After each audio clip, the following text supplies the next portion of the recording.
Today's show brought to you live from Lounge Media Group Studios. It's Pedro and the Freight Hound with the Logistics Lounge.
The views and opinions expressed on this show by its guests are not necessarily those of Lounge Media Group or the show host. So if you sue someone, make sure it's the party responsible for hurting your feelings. Also, grow up, be an adult, and understand not everyone thinks like you. And that's okay.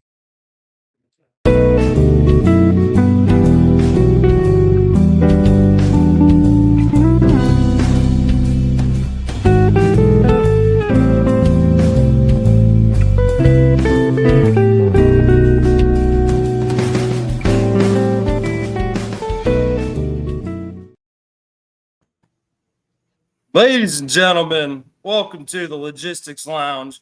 Freight Hound, Jimmy D, and Jeff Dickinson takeover. We finally got Pedro on mute, so we're going to have some excellent conversations today.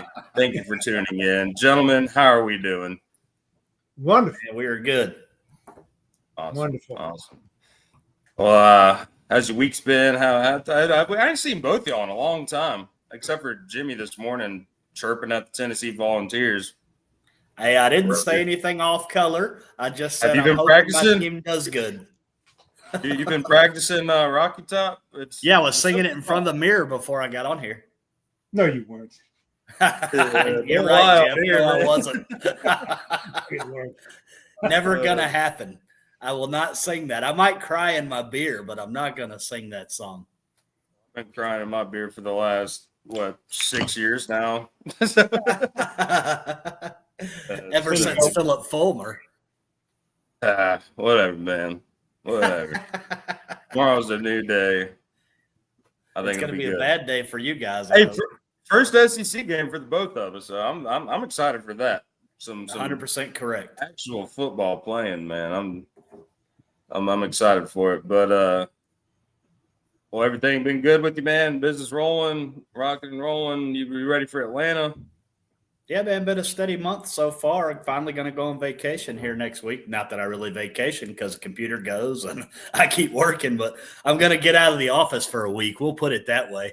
Yeah, man, I'm excited to have y'all down for the big truck show, the final winner of the year, I guess it is, in November. That's going to be awesome. Where you going, Jimmy? We are actually going to take a Virgin cruise. Never been on Virgin cruise before, so me and the wife are going to go experience the kid-free lifestyle. We don't have any, so why not? Yeah, there you go. Where you going, to Caribbean? Yeah, I forget where we're going. They got a private island, and then I think we're going to Cozumel, maybe. Oh, nice. Been there. I don't know. Nice. I've been there, but I haven't been on Virgin, so we're going to see how that goes. Try to hit up Tulum if you go down to Cozumel. Okay. Tulum is fantastic. You'll love it there. I'll try to do that, man. I can't wait. So yeah, finally get a little bit of a break. How's everything with you there, brother? Things are up and going, man. I'm involved in a lot of different stuff right now. You know, and I've been keeping up with you. What's that? Yes. I've been keeping up with you, so I know that you're all over the place.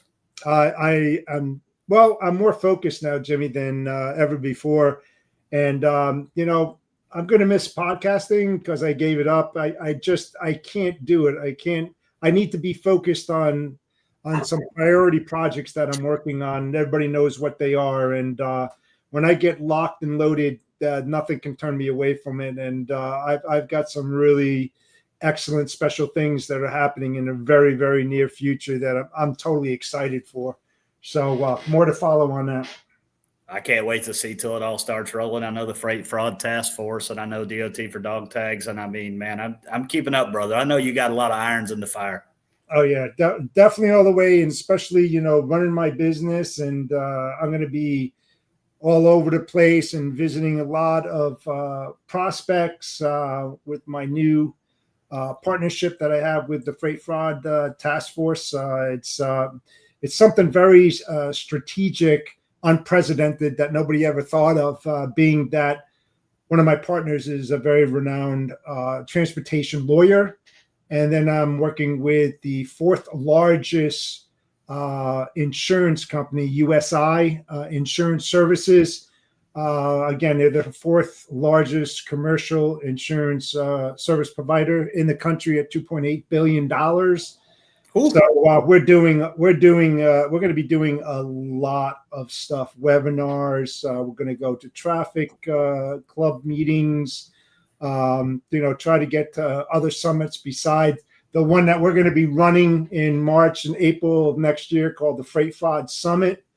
More to follow on that. It's all good, man. We're putting things together. I wouldn't say as we speak, but we've been working on it for the last 2-3 weeks. So it's all good, man. All good. That's awesome, Jeff. I love to hear it, dude. Thank you. Yeah, man. Yeah, that backstage talk. Everybody, you better turn your notifications on for this man right here. And the whole Freight Fraud Task Force. I mean, y'all have, I mean, that's like, What's like the freight equivalent to SEAL Team 6? Yeah, I don't know how many people, but man, I mean, you better watch out. Like moving fast, moving in silence, and about to be something to be reckoned with. It's good to have it's good to have the volunteers that we have that have the same passion as I do. I mean, this was just a thought in the wink of an eye 11 months ago, and it came to fruition.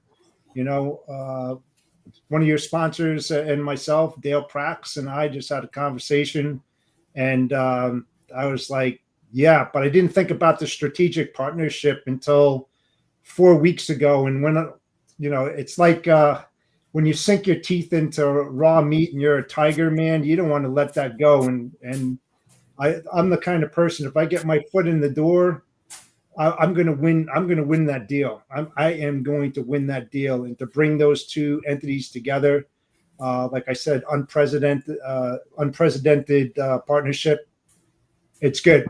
We've got a lot of things in the fire right now. Ton of stuff. So, heck yeah, man. Well, I was gonna ask earlier who's gonna be manning RGTX while you're being so busy, but I forgot you're a robot and eternal. So I hope there's books written in the ground. Yeah, it's all good. I mean, we're growing consistently. I still have my same clients that I had 4, 5, 6 years ago. How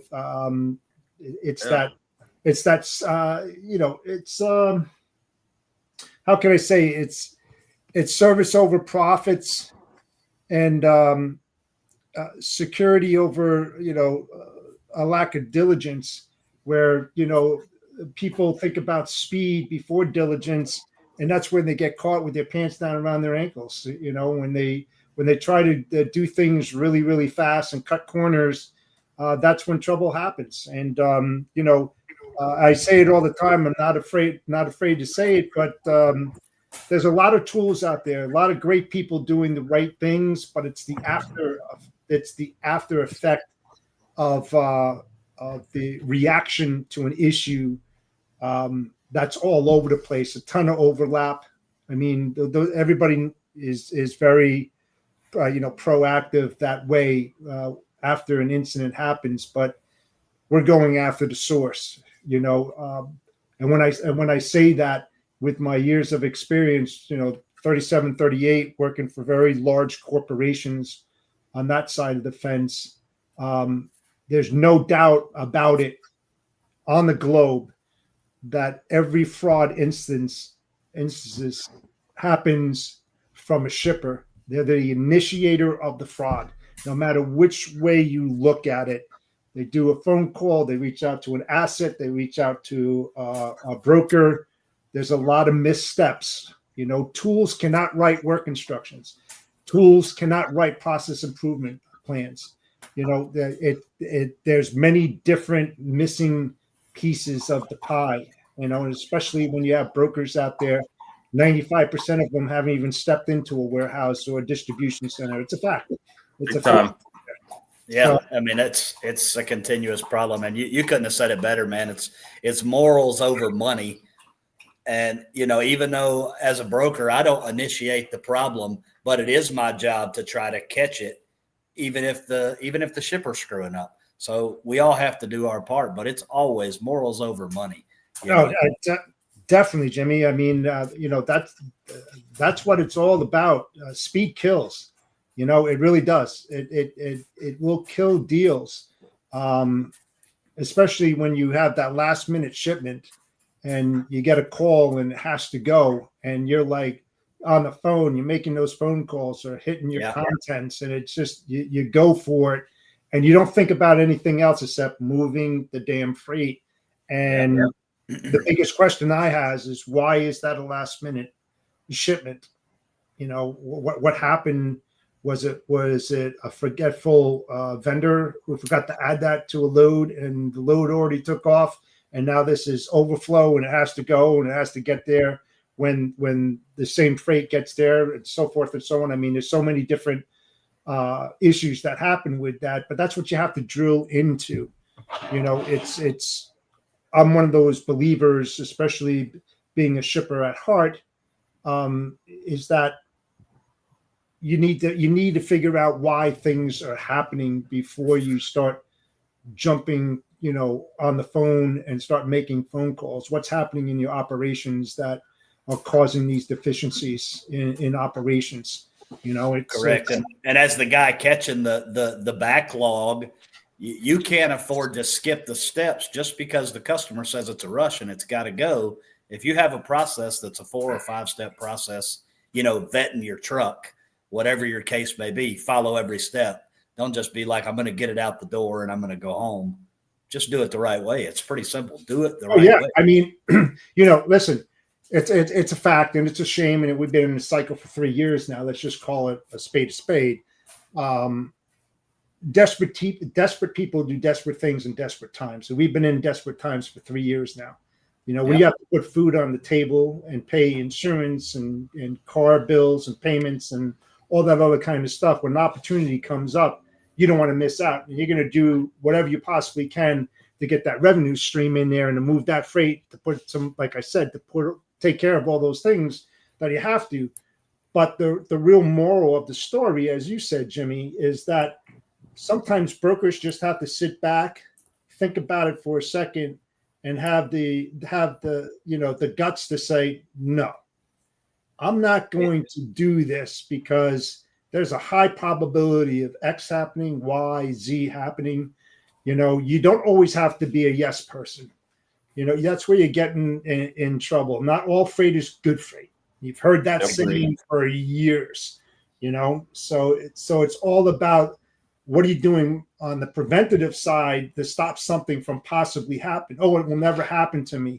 No, you know, you want to save $700, but that $700 is going to be the cheapest, most expensive savings that you ever made in a decision, because that's going to hit you, you know, maybe 1,000 times, where you might have to pay $70,000 because of a claim came up, or a theft came up, or whatever came up, some fraudulent activity. So, you know, you just can't go about doing things that way anymore. You know, I say this, and somebody said to me, sent me a DM one time, and I'm saying this wholeheartedly, honest and truthfully. That's me. I've never faced fraud in 45 years, not one time.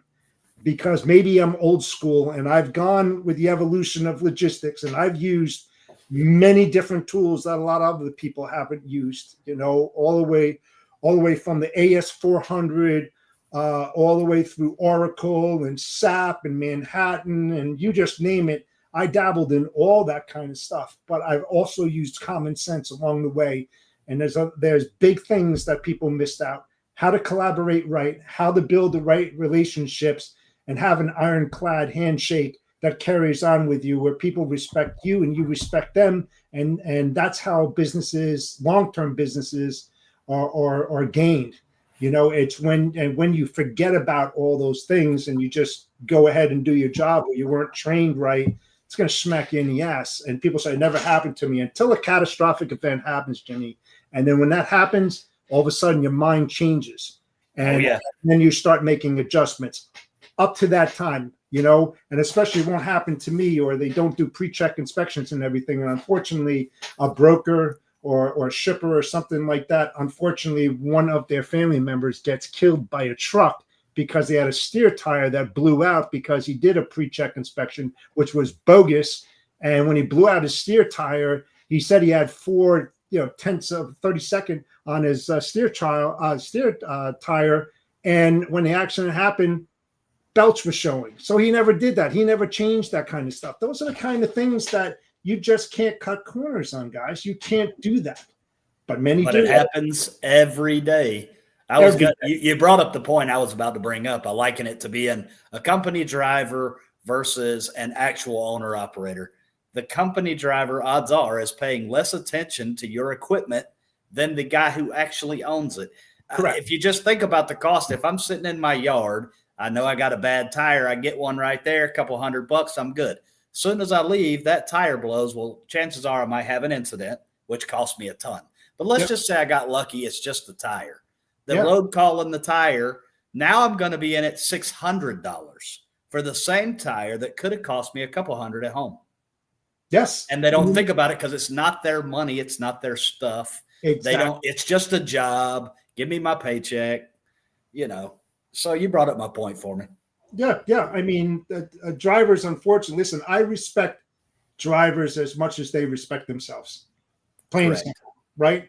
And the thing is that what we had back in the 70s and early 80s, we worked with carriers and drivers who respected their job and wore a uniform. When I say a uniform, a clean shirt with their logo on it, with a hat with their logo on it. Their cabs were always taken clean. They were always taken care of, clean, like white glove, because they respected their job. I mean, inside that cab was their home. I think everybody who's a driver out there would say, yeah, that's my home because I'm in it, 14 hours a day, if not 24 hours when I'm doing long haul and I'm sleeping and stuff. Well, have respect for yourself. Take care of yourself, because when I was a shipper, I used to go inspect cabs, and I used to open up the door, and man, sometimes you open up that door, it'll knock you out of your shoes, But the thing is as much as they respect their cab and their truck and their cleanliness, is the way that they're going to respect your shipment and your material. That's the impact that you have. If they can't respect and take care of themselves, how can I actually honestly say they're going to do the same thing for my shipment? They're not going to care, and that's why a lot of shippers out there, don't let them use their facilities and stuff like that. I mean, they come in with dirty shirts, clogs on, flip flops, just like dirty leaf garbage all over the dock platforms out there. They do it to themselves. They do it to themselves, 100%. And that's the insurance side of the business, where you start writing these regulations, insurance policies that say, you want to save some money on your insurance? We'll do X, Y, and Z. That's in the contract of the insurance. If you fail to do that, then we're not going to insure you.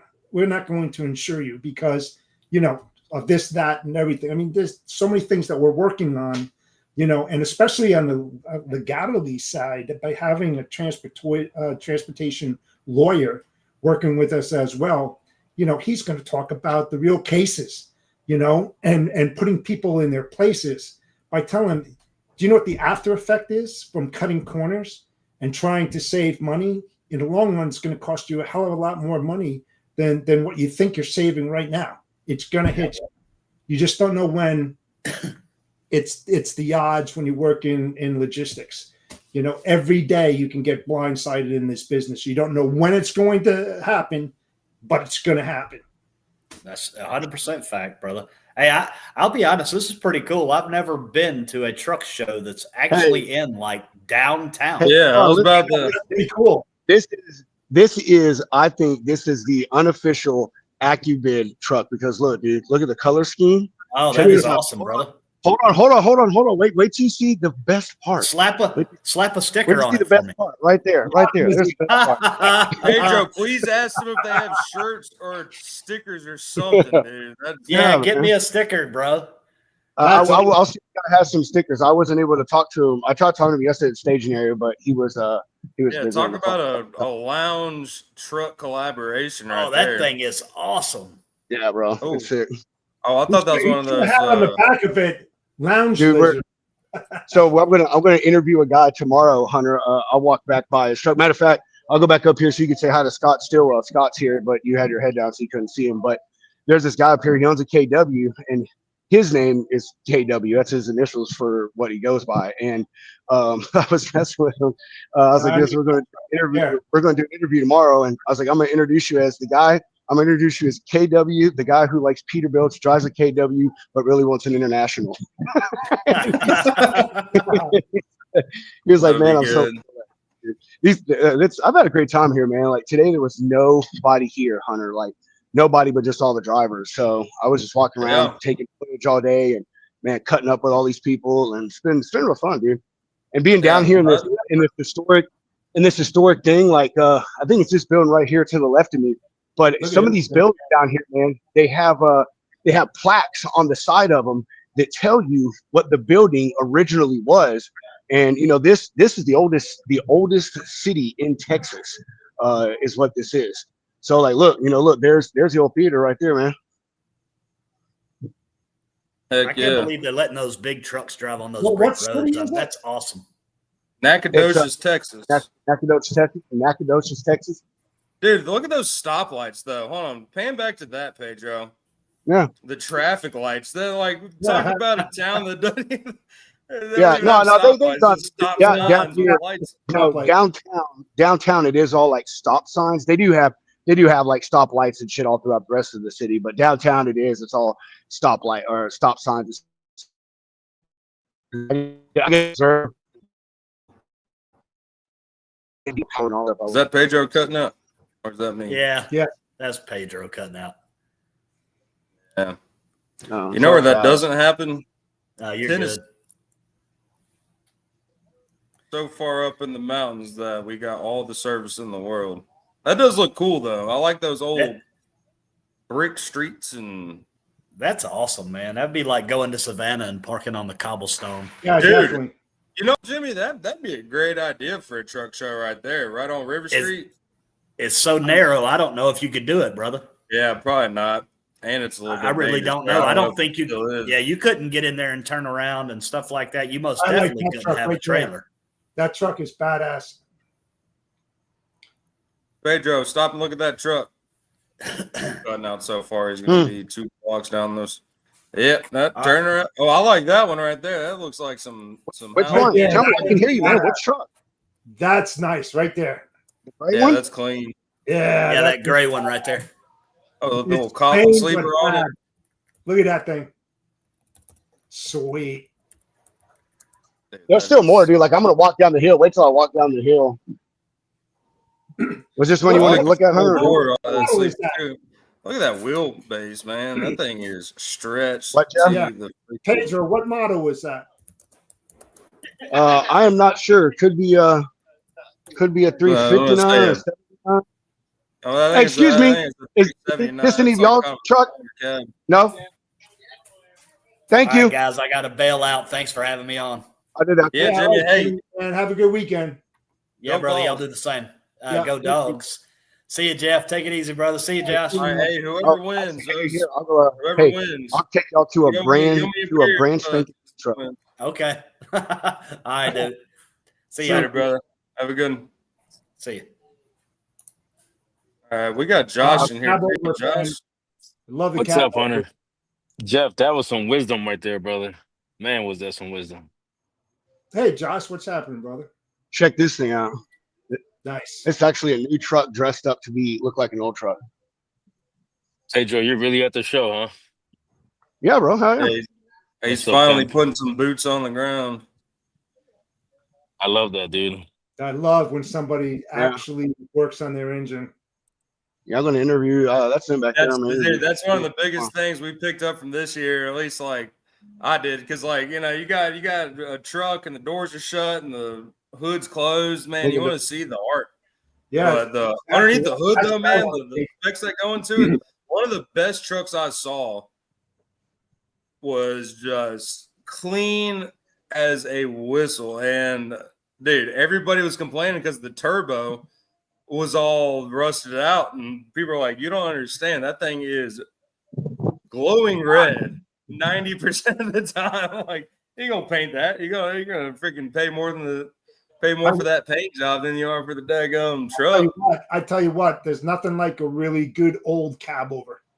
Those things are bad. Ooh, yeah, man. One of my favorite ones. There's an old international. If you can hear me, Hunter, it's this truck.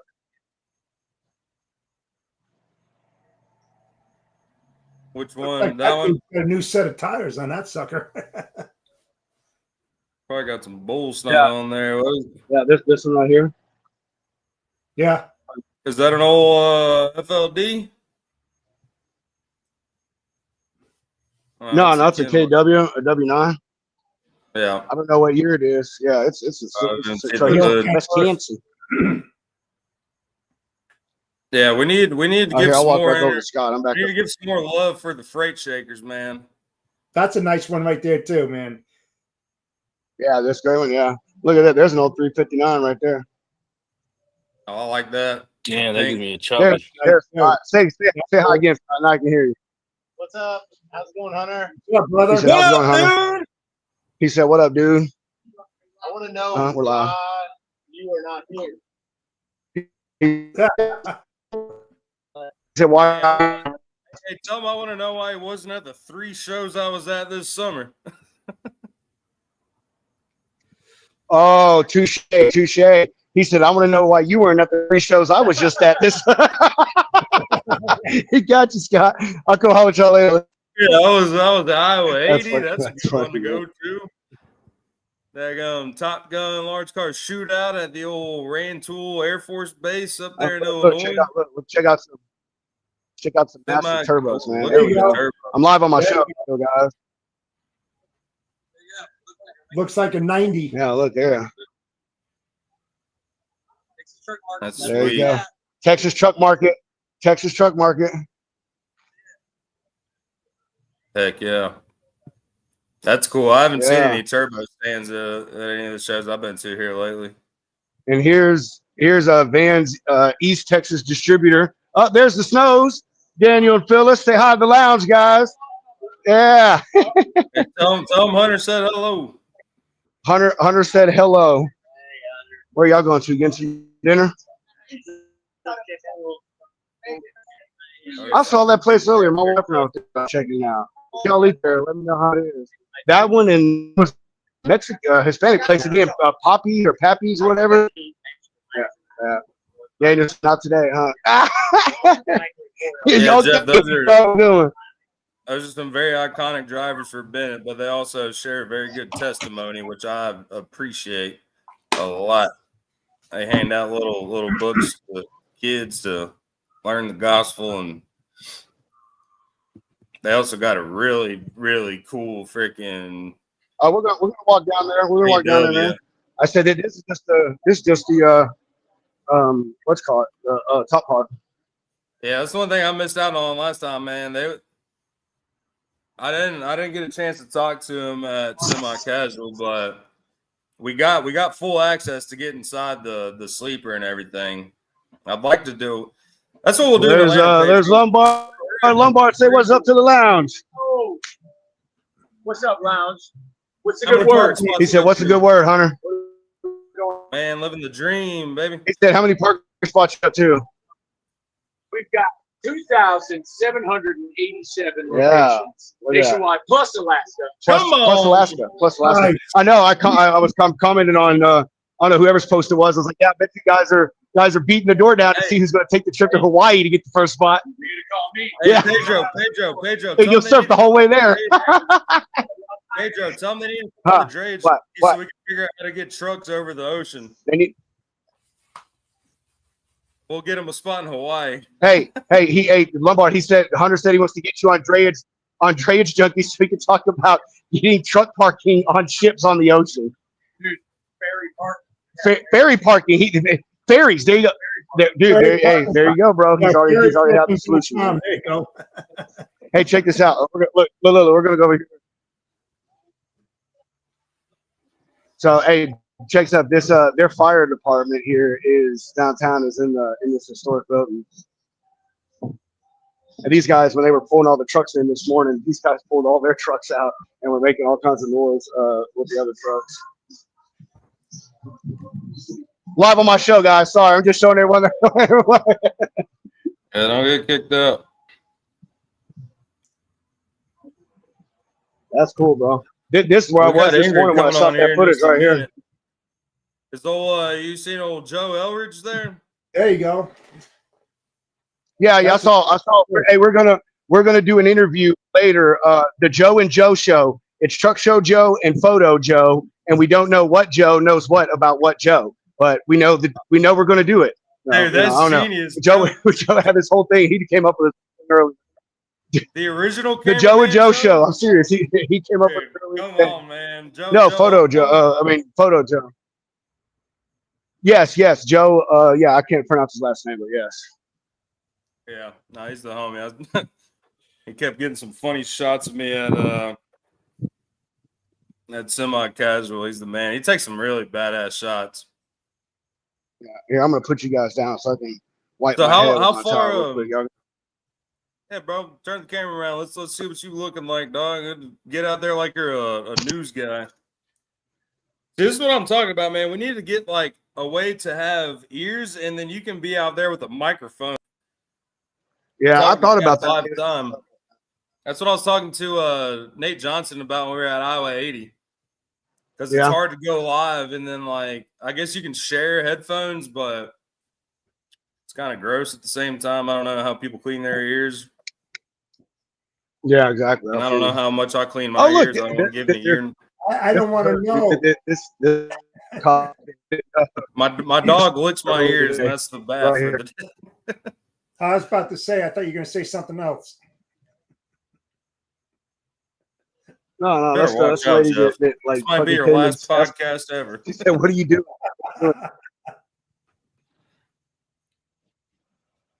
That's cool, man. We're gonna walk down here to the main area where like the stage and everything.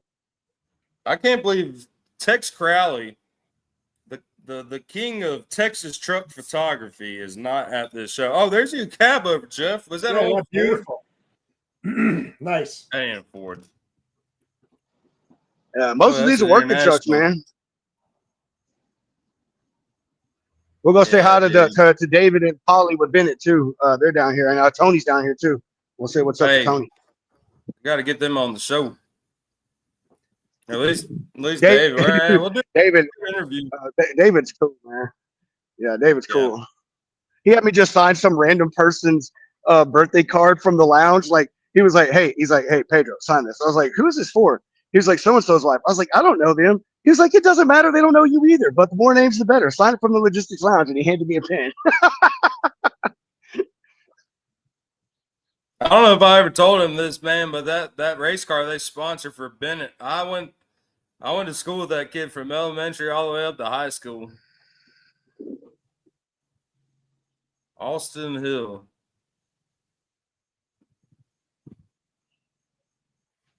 Dadgum, man. Look at this dude. So how many? Look at this dude. Oh my God, it's cattle hauler. Look at this thing. Look at that, Oh, this cattle cartel's new truck. Oh, I'm gonna have to interview him about the truck. Oh, yo, this is the new one. This is the new one he just did. Yo, dude, no, go to the passenger side. Go to the passenger side. They should have a screen in there that has the truck simulator, and they have their truck on truck simulator that kids can come in. I think PlayStation 5 connected, so they can play the game driving the truck while they're inside the truck. Oh yeah, it's right there. Whoa, dude, that's so cool, man.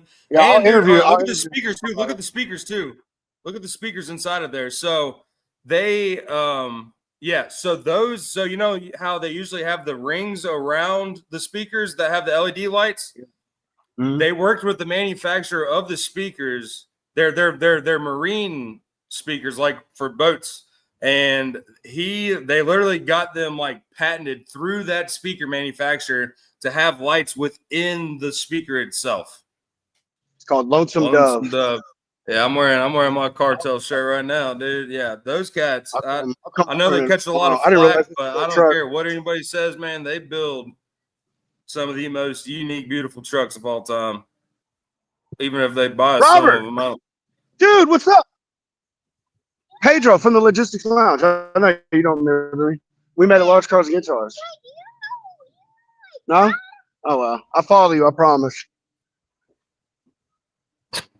That's that guy with that Pete, man. Dude, did the Goose do something new to funny, their hood? Yeah, they put a wrap on it. What is that? Is it? I can't see it. If I can make it you go got out. a freaking gimbal. Here, put it up. I'll let you know. what it said, man. Oh, that's nice. You see it? Nice. Yep. You need that on the road. And they got a hood scoop too. That's funny. Oh man, what's the news from Philip Couch there, Pedro? I don't know. He's down here. We'll go walk down here. You can talk to him. Yeah, waiting This is on where like that. they're doing all the concert. There's Tony.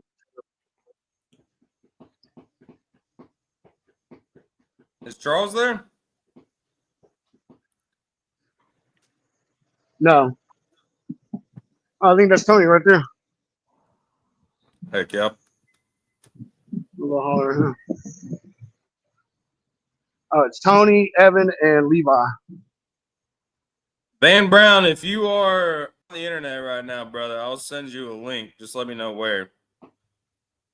Shoot the breeze with you. Yeah, they're talking, so we won't bother them. But sorry, guys, we're live on the show. So Hey man, hey dude, that's all Evan right. that puts on the That's shows. Evan. That is Evan that puts on the show. There's Levi, and there's the least important guy, Tony jumped. I see you, Ellie.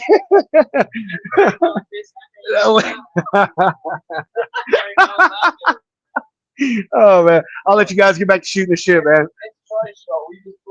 That's right. You just Emmett says it's Troy's show. He just does his part. Yeah. Yeah, Van There's, said you missed the Purgatory. bull snot logo, apparently.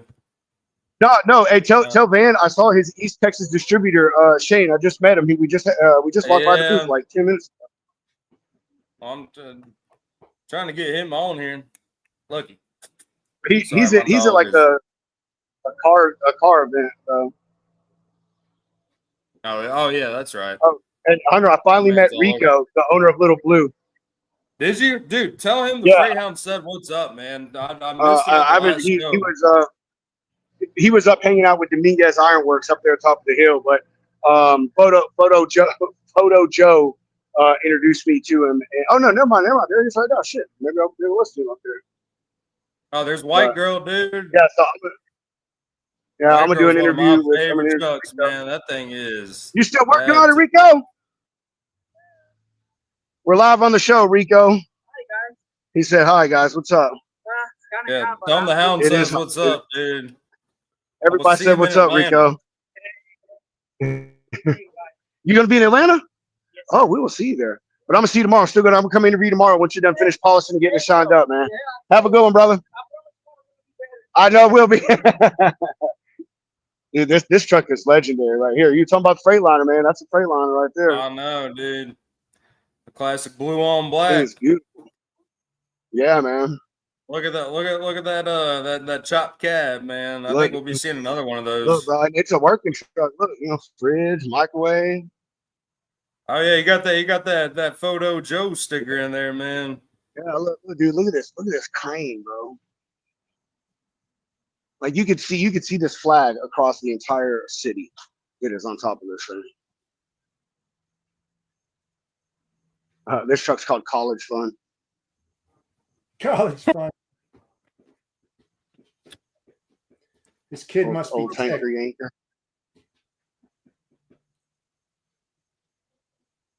Pedro, that'd be a good thing for so remember we talked about our lounge awards at these truck shows? Yeah. Dude, then like we should definitely do one based on the name of the truck. We'll have some subcategories, but there's some good truck names out there. Like Bad Decisions. Freaking I like the Hen House. That one dude, his nickname. Yeah, look, the main truck for everything is Wild Child, that KW over there. I'll go over there in a minute. Yeah, and there's another one. I don't know what this one is. I gotta look up the name of it, but it was in Rantoul. Apparently, dude, it's got this painting on the back of like a lightning strike, and dude, it got struck by lightning at that show during that storm that I was in. Here's Joe's trucks for Southern Transport out of Texas. Yeah, Purple Pressure, Looking Heavy Artillery. Dirty. Dude, Heavy Artillery is so sick. I wish that was at Semi-Casual. Oh, there's David. David, we're live on the show. You already make ice cream, David? Did you already make ice cream? You did? Oh, we missed it. Yeah, I will take some. Shoot, yeah. A cone. Please. Oh, they're gonna make me Hey, ask him when he's going to start making. making the margaritas. Hey, David, Hunter said, when are you going to start making and selling the margaritas? Hunter said, when are you going to start making the margaritas? He said, I already made them. Some of that Nah, cherry moon. that's only Man, hands, David. feels good. I'll come back for it later after I'm done with the show, though. We'll just rest it right there for a minute while I get my stream going. Yeah, we'll yeah, I've watched the whole show. Started up at the top. Saw Chris up there. He told me when I saw you to push you down and tell you need to come straight places with him. But I said I can't do that. Oh, Chris is there. Yeah, no, he's up there just hanging out. I know. You are so awesome. What was your name again?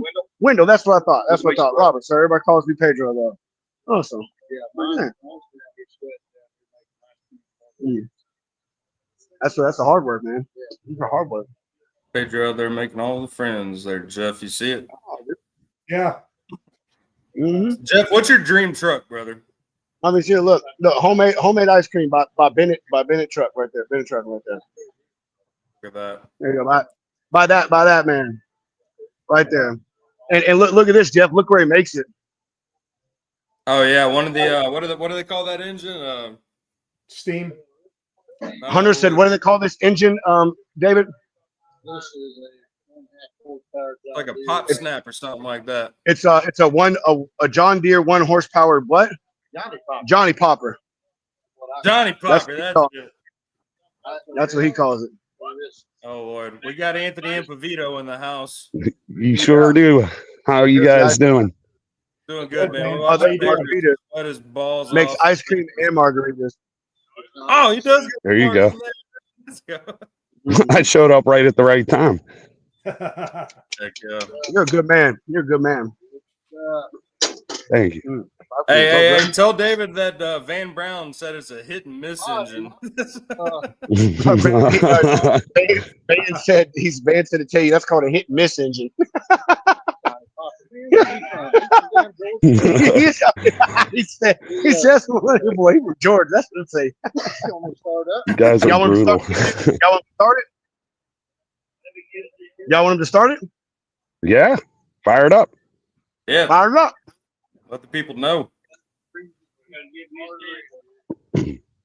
That truck they have it on the back of is so cool too.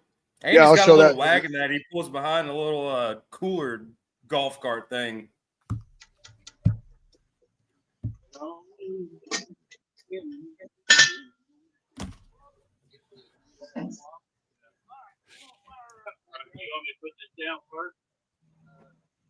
We don't have to paddle it if you want to paddle it. Good Lord. All right, here we go.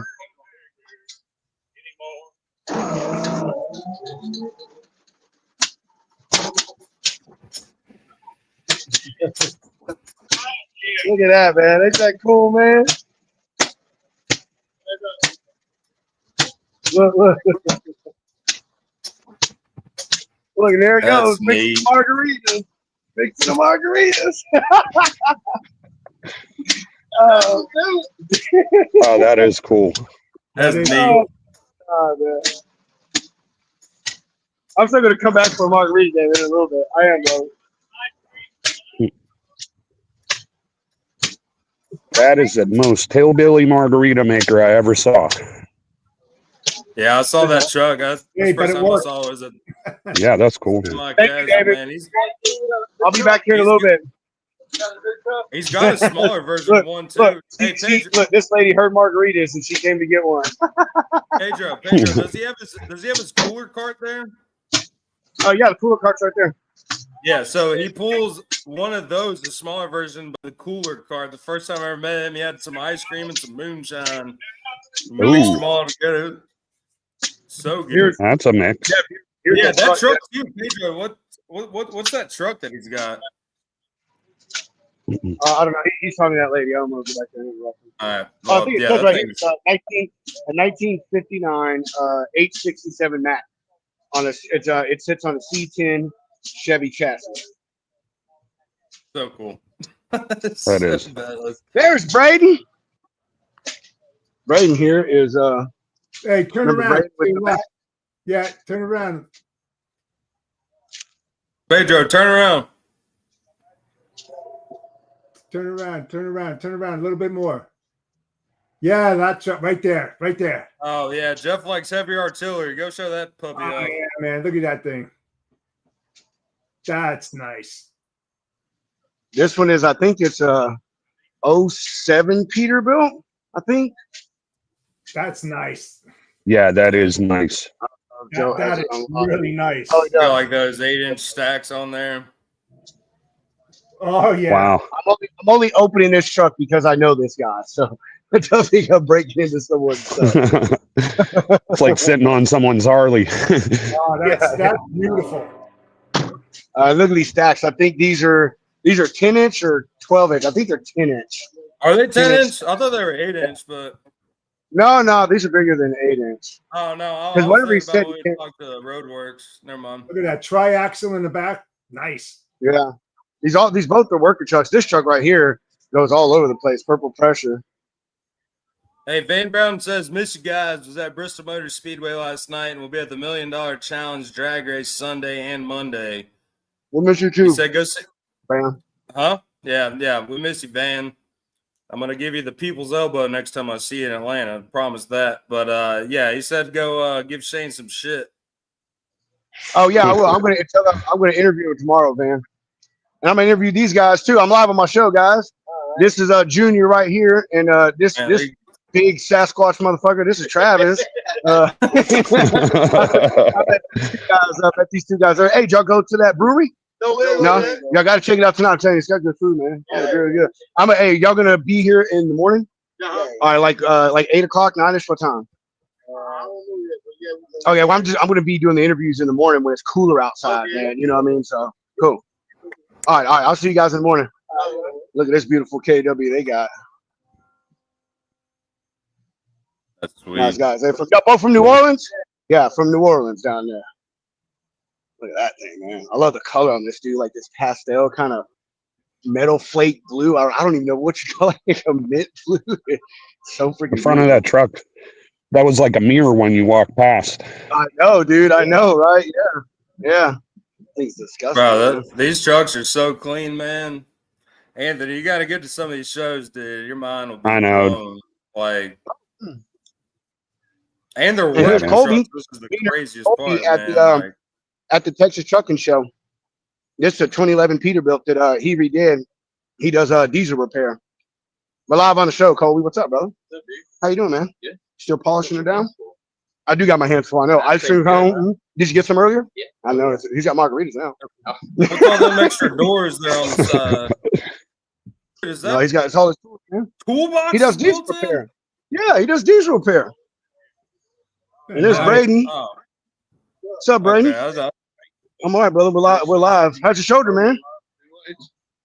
Yeah. That's what Troy. Yeah. I talked to him earlier. I saw the truck. I didn't know he was going to be here, and I was like, dude, where's Braden at? Yeah. Freaking hey, man.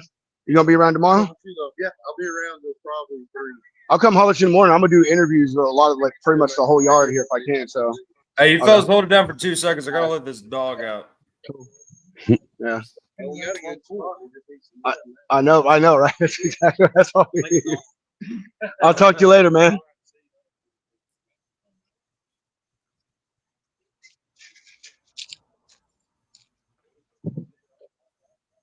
There's the restroom facilities. Very nice. I know, Beautiful. very nice. But if you're smart, Even the porta potties are shiny. no, if you're smart, you just walk over to that building right there where the restrooms are closed. Yep. That's a nice paint job. Look- I know. Look at the back. Look at the back end, dude. I got good stuff of all these earlier. We'll make some good maybe got back videos out of them. Look at this, Jeff. You like this one? So rat rod type truck here. Look at this. Looks nice, man. All custom custom framework. Look, real wood bed. I don't know what kind of wood it is, but this thing's dope. It's got a new Hemi engine in it though, Jeff. Ah, Oh, it is a Dodge. Look, Okay, I don't know what kind of truck. hand me It's out Dodge. of, Freestyle I 300. like the patina paint job. Yeah. Yeah. Heck yeah. Anthony, how you been, brother? I'm doing good, man. Thanks for asking. How about yourself? Man, living the dream. Still getting adjusted to the new place. Still got some moving in to do. Got a dog and a new house at the same time. So balancing that Oh boy. and everything else. But it's been fun though. It's been fun. Yeah, Glad to see dude. I've been Pedro here. putting in some. Huh? I've been here 10 years and I'm still not done unpacking. So good luck with that. Dude, you're telling me. I'm not That's kidding. probably the easiest part. I was in my apartment for 2 years and I was looking through things and I was like, I still haven't unpacked half the shit I got. So just move it on over. But yeah, I'm still not a fan of moving. Especially now we got another heat wave coming through. It's like 90 degrees at 7 o'clock or at 5 o'clock. So one of my favorite trucks, Hunter, man. I follow the yeah, line. what's that one? It's called Slow Hand. The guy who owns his name is Terry, dude, and I've been waiting to meet this guy forever, man. He does some really good media, man. Really good media on this truck. Is he an Eric Clapton fan? I gotta know. I don't know if he's over here. I'll ask him. Do you know why I asked? A good album, Slow Hand. Yeah, Pedro. Do you know why I asked about Slow Hand and Clapton? Maybe I do, maybe I don't. But inform me. Well, that's what they called him, was Slow Hand. Old Clap. No, he's not here. I'll talk to him tomorrow though. I know he'll be over here in the morning. Yeah, please remember to ask that. And then this is a pretty. Look at that, dude! I am like, freaking stretch wheelbases. Look at that catwalk, dude. Look at those lights on that catwalk, man. Scrape it by. I know. Oh yeah, look, all of these are lights. They're not. Look at this. Look at that. Dude, look at the diamonds for the freaking. Oh my! I know. God. Wait till I get the sun. No, wait. Let me get the sun. Do you see? You can actually see the sparkle in the paint. Look, there you go. Can you see it? Yeah, definitely. Oh, wow. Yeah. Yeah, dude. This thing is dope. I've been following Kenny for a while too. It's cool to see him. I'm gonna come talk to him tomorrow morning too. Heck yeah, dude. Men never grow up, do we? Our toys just get bigger and shinier. I mean, this thing is men and women, I guess. Dark leather with the red. Yeah, dude. This thing's a working truck, man. Is Ingrid at that show? No, Ingrid's supposed to be hopping on here in a little bit. She's continuously putting out fires today. I like the aircraft braided lines that he has in the engine compartment. This is one of the guys who puts on the show's truck, Troy Massey. They're right here.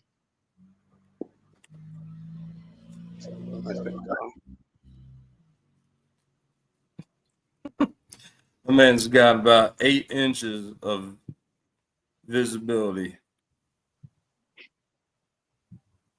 I don't know how some of these cats drive these trucks, man. You're sitting right on the ground, and then Lot Rot, is that the name of that truck? Lot Rot? Yes, Lot Rot. Lot Rot. I don't know what this one's name is. I don't have my reading glasses on. I imagine it's like something to do with the Punisher. Yeah, I think it's Showtime. Dude, look at those stacks though. Like they're separated from the cab. Cindy, how big are your stacks, buddy? 8-inch stacks, everybody. 8-inch stacks. Sweet. I know, that's what I'm saying. Sweet. Actually, I'm gonna skip right here.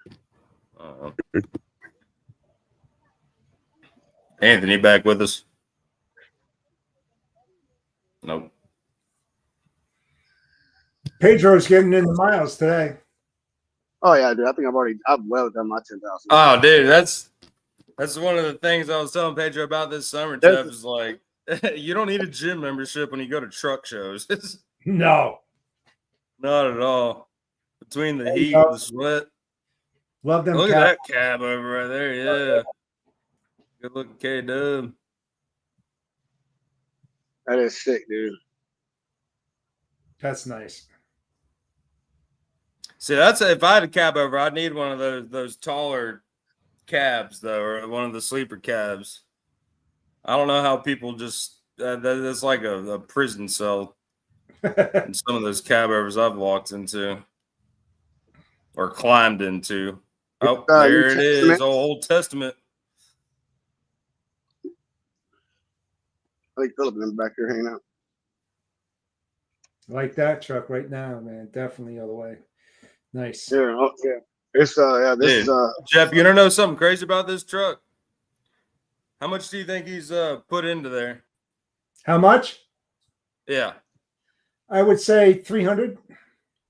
$89,000. That's it? Dude, he's the Amazon king, dude. Like, yeah. Like, there he is. That's my boss twin brother right there, everybody. We're live on the show, Philip. Philip Couch says hi, everybody. Hunter says hi, man. Howdy. Yep. I've been walking around for an hour, man. Just literally, I walked the whole show on this thing, man. Well, this thing's nice, man. There's another one right here. And got a couple of cool brand new pickup trucks here, dude. F-150 trimmer. Ford, baby. They're sponsors trying to sell it. That's not open. I'm not sure on the inside. Those might just be people's personal cars there, Pedro. Oh, don't start hey, opening up They those don't even have doors. license No, plates no, on. they're not, dude. They're not, dude. They're all the Okay. I didn't see the tags on the side. But... parking this morning. There's Redneck. We're live, Steven. Oh, there go, man. What's going on? Hunter says, "What's up, man?" About 2 inches. No, you got to be on that end. It's only on that side. About 2 inches. He said about 2 inches. Who? Pedro, get it right on that little cart that he's got there. Oh hell no! I'll hurt myself, bro. Hey, did he tell you the story? He lost his keys and he hotwired that thing. Oh, I'm about to go back up to the top of the hill and. She's on her way down here. Oh. I'm trying to go up there and get my bag and shit. Oh no. Yeah, right. Piggyback him on that little tricycle there, Pedro. She's over there, Steven. I see her. I got to get out front. I saw her right over. Oh, never mind. I saw her. That one right there is my style. I like that. Is that a Massey truck there, Pedro? Huh? Hunter, I don't hear you. Yeah. You're in there. Yeah. That's funny, dude. This is Wild Child is what this is called. So KW, this is owned by the people that put on Massey. Yeah, that thing is sweet. Jeff Dickinson, Anthony Pavito. We're waiting on Ingrid. She hasn't come on yet. Y'all answer me a question. He said, answer my question. All right. Let's get the shades, Steven. Come on. Riddle me this. What his head every night? No, we're not doing that. No, we're not. Wait a minute. No, this is a family show, Steven. A pillow. A pillow. He's gonna follow you around. Do y'all want to hear his joke? You want to hear his joke? Hey, for a reason. I get I'm not head every answering night, you. but not during the day. They can't hear you because of the mic. So, Hunter, he said, I don't even want to say it, man. I don't even want to say it now. Hey, give it to me. No, I'm not giving it to you, Steven. Hold on, wait till my wife is up. Yeah. Put Redneck in control for a minute. No, let's not. Make him a co-host temporarily. Hey, Pedro, tell him I'll send him the link here and talk about it. Hey, Steven, he said he'll send you the link if you want it. Send it and he make it on. Here's Chad Ellison. This is the one Bobby and Stephen McGee wrote in at Large Cars. Remember when they did the thing around the track and Bobby and Stephen were in the back with Brandon and everybody?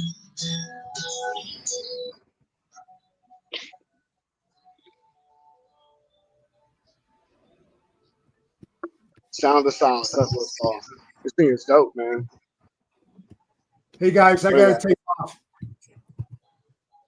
All right, Jeff. All right. Have a good one. Good Good seeing you, brother. Go there. Hey, Jeff, what you guys got going on, man? Like, here for it, brother. Any way we can help out, you I know where to appreciate find you us, guys. man. Thank you. Have a great weekend. Have fun, Pedro. All right, brother. You too, See you, man. man. Take care. Be safe out there. Yeah, you too. Thank you. Oh, shit. Whew.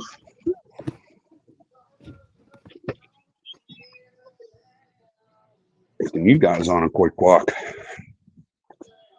Yeah, man. Yeah, I'm that's just been watching Pedro. Yeah, I know. I'm about to get off there because I'm dying to sweat. I'm about to go find some AC. All right. Well, No, but we man, walked the whole show though. I walked every single inch of this show where we just ended. Chad Ellison's truck from where I started to here is technically a complete circle. So y'all got to see every single truck here at the show if you just go back and watch the show. Yeah, go back and watch the Sweet. stuff. You're just now tuning in. Yeah, some pretty sweet. And we talked to some really cool people, right? You know, we talked to Steven and Evan and his crew that have been the ones that helped put this show on, even though the Massey family is it's their show. You know, Evan with Evan's Detailing, they're the ones that do all the coordinating and help get all this stuff set up. And man, so you know, we had a good time. Talked to David, got to see some margaritas being made by a crazy old John Deere engine. Got some homemade ice cream on the show. So I think we had a pretty fulfilling little tour of Old Town Rig Down. What I saw was pretty awesome. I'm going to go back and watch the beginning, though. Hunter, Well, hey, hey, Hunter, Pedro. I'm going to go find some AC. What's up, brother? All right, brother. Well, we'll go on and shut on it the down, show. Pedro. I'll give you a shout after this. Okay, bro. I'm going to walk back up the hill here. All right. Hey, take it easy, Pedro. Have fun. All right, you too, Anthony. Thanks, brother. Yep. Later. Oh, hold on. Here, we can still get Ingrid on. We can. Yeah. Okay. All right. Hey, yeah, that's fine. I just got to go find AC, man. That's all I Yeah. got to do. All right. Yeah, Anthony, I you'll don't be my blame you. co-host until Ingrid hops on. All right. Sounds good. Oh, So what's man. going on, my man? Brother, just trying to do the right thing on the right foot. You know what I'm saying? Just got the new house getting set up here. Are you on camera? Huh? Is your camera on? My camera? Yeah. Oh, okay. It's weird. It shows blacked out for me. I can't see you. Does it? Oh, I don't know. Sometimes when I move my laptop, it'll do some strange things. But dude, yeah, man, doing good. Freaking yeah, between moving the dog and then business is getting into busy season, and then next week with the lounge, we're going to Chicago for a summit we're gonna be speaking on. And yeah, I guess this is growing up. Hey, there she is. Either just waited until Pedro hopped off camera to get on. Yeah. You got perfect timing, Ingrid. How you doing? I know. The hunter said, "Hey, dog." And the hunter said, "We're done. We're getting off." I'm like, no, it just got done. I promised to be here at 4, but you see how that worked. Yeah, he must have the wrong time zone. That's what I'll break it up with that. Yeah, he said, you always have excuses. Hi, guys. Hi, everybody. Hello. Now I'm eating potato chips and drinking milk. Have you ever had There you go. milk? Hunter, why are you in the dark? Is my camera in the dark? Yeah. Dude, what the heck? Did that work? Mm-mm. No. I have no clue. Heck. There. Yeah, So tell me and what's been going on. oh, not a whole lot. Just moving some freight. Like there he is. Hey, buddy. Yeah, I just had to click some buttons. Yep. Carry on. So how was things with Rob at the show? There's some cool trucks there. It looks like a very sweet spot, except for it is like Texas heat. In the middle You had of to go find some September. AC. Yeah. I mean, but this is what I was telling him. I was like, it's about time you got some boots on the damn ground, because this summer has been.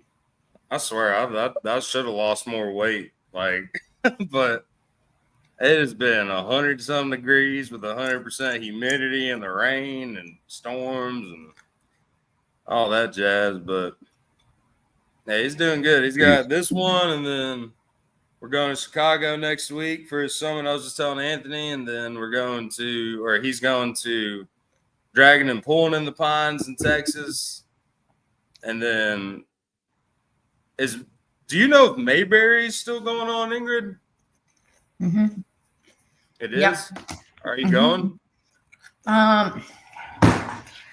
We My can thing talk is about it on the side. Yeah, because I know there's I don't know. I haven't heard too much about it, but Brian Burke said that it's hot. It's crazy hot down here. Makes you appreciate the cooler Tennessee weather. Semi-casual. Brian, he just sent me that. I'm lucky right now up here in Pittsburgh. It is nice out today. It's kind of nice out here. It's 91, but it's overcast right now. It looks like it's going to rain, but Mitchell's is October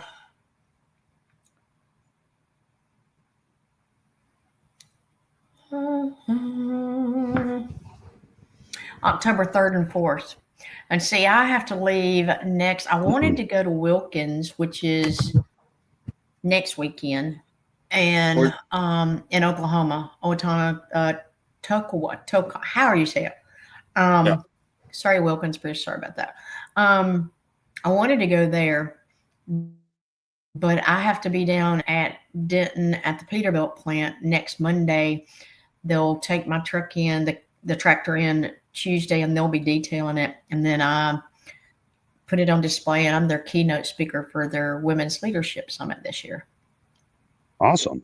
For Packard Very cool. and Peterbilt. Thank you. They're at corporate. It's at the stadium in Denton. They're at the plant.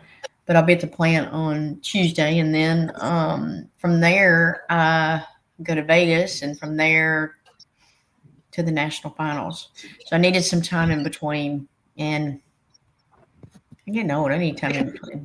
I haven't done much since Super Rigs, really. I flew to High Point last week and did 3 podcasts and kind of a bloopers podcast for Mac Truck. Have you been cheating on us with other podcasts? Wednesday.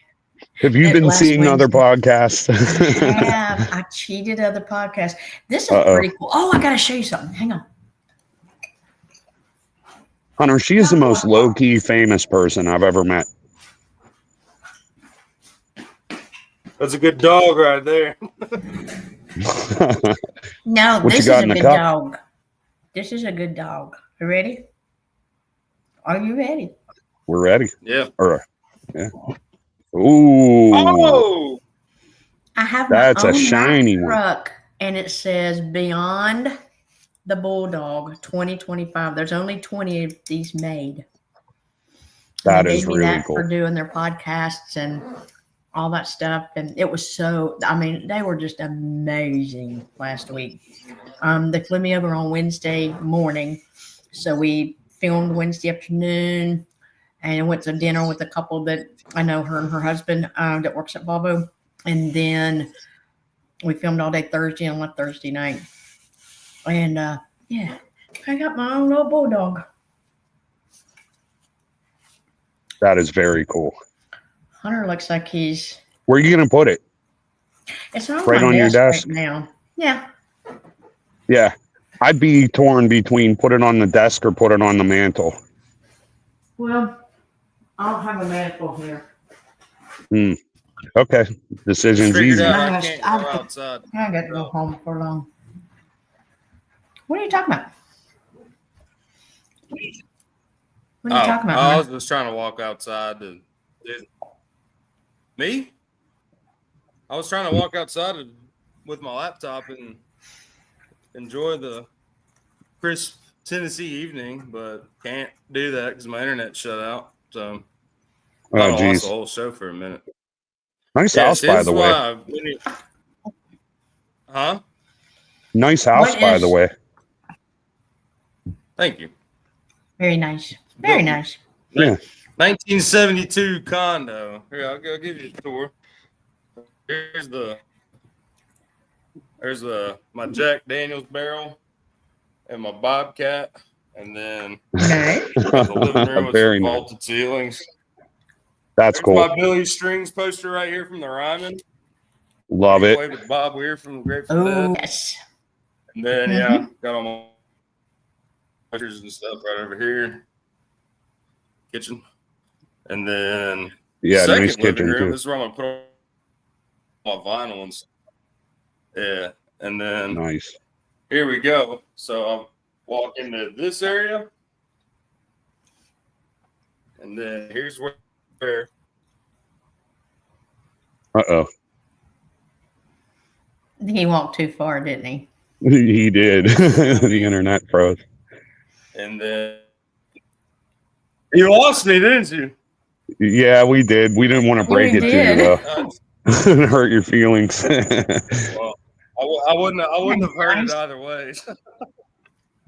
That's Yeah, a nice, good point. very nice place. Very nice. Yeah, You know it what's is. crazy? Happy for you, buddy. So I'm paying $1,100, and I'm splitting it with my roommate. This is like 1,700 square feet. My last place was 800 square feet, and I was paying close to $1,800 a month. Wow. When I signed up 2 years ago, it Crazy. was $1,300. That's Nashville, Tennessee for you. So when I gripe about all the people from California and New York moving here, that's why. Driving up the cost, huh? I will tell you at the house in, because at my house over in Tennessee, North Carolina, right outside of Boone there, right now, 1,400 square feet goes for about 2,400 to 2,600 a month. It's crazy. Yeah. Apartments here, like a nice apartment here. I heard somebody just told me this last week for like, I think it was a 2-bedroom. I mean, it's a nice apartment. They're all brand new units and stuff, but it's like $2,500 a month. It's insane. Ain't no apartment that nice, dude. This place was built in 1972. It's a condo. I mean, it's a full-on neighborhood right next to everything. I mean, we knew the girl that's renting it out to us, she owns it, and she had to move out of North Carolina to help out with some family, funny enough. But, I mean, it's insane. Like, when I first moved to Nashville in 2018, I lived on 3rd Avenue, 1 mile from Broadway, and I was paying $800.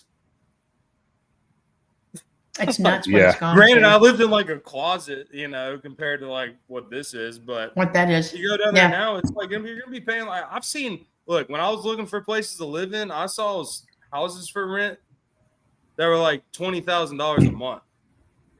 Yeah, that's insane. It's crazy. It's just like right now to build it at home. It's about $422 to $450 a square foot. Wow. Yeah. Yeah, the And- houses in my neighborhood, like it got crazy here for a while, and I'm glad I moved here when I did, because it's not affordable to me if like I tried to move in to this neighborhood now. Some of the houses have pretty much, I don't know, like gone up by like $200,000. It's insane, the real estate market. So I'd hate to be looking for a there's no place reason right for now. that, man. Yeah, Especially new construction, dude. These houses, man, the tall skinnies. I don't know if y'all know what I'm talking about, but like, yeah, I do. tall skinny houses, dude, they get popped. What is that? Your sweet treat of the day, there, Ingrid? I missed it. I looked away. What is it? Oh, Hershey's. There you go. Is that dark chocolate with some almonds? Nope, it's just regular chocolate with almonds. Mm. But Still yeah, good. dude, this new construction though, like those tall skinnies, man, they'd be popped up in like 4 to 6 months, and they're charging $800,000 for them. Wow. No way, dude. Like, I don't know. And they wonder why our ASU? generation's like not getting married, having kids, buying houses and stuff. It's like I can't afford this. Like, you think I want to be 31 years old with a roommate? No. Like, but at the same time, like, I don't have any other options. Watching the Like, kids. I'm sorry, go ahead, Hunter. You were breaking up. Oh no, I was just saying, like, there's no option for us these days. Like, you know, I think once COVID hit, because like, I mean, all right, pre-COVID, fresh out of college, pretty much, like, brand new credit score. I could have got a house and a brand new car, and all the payments would have been roughly $1,000. Post-COVID, out the window. Yeah. That's when the housing market went to shit. Because I mean, that's one thing that's happening. Like my dad's house in Georgia, he had some company. Are you losing me? Okay, I just see everybody's screens go all wonky. I still don't have internet here. I'm using some hotspots, but yeah, they paid him cash. Said you need to be out in 30 days, and that's what's happening. And they're just renting them all out.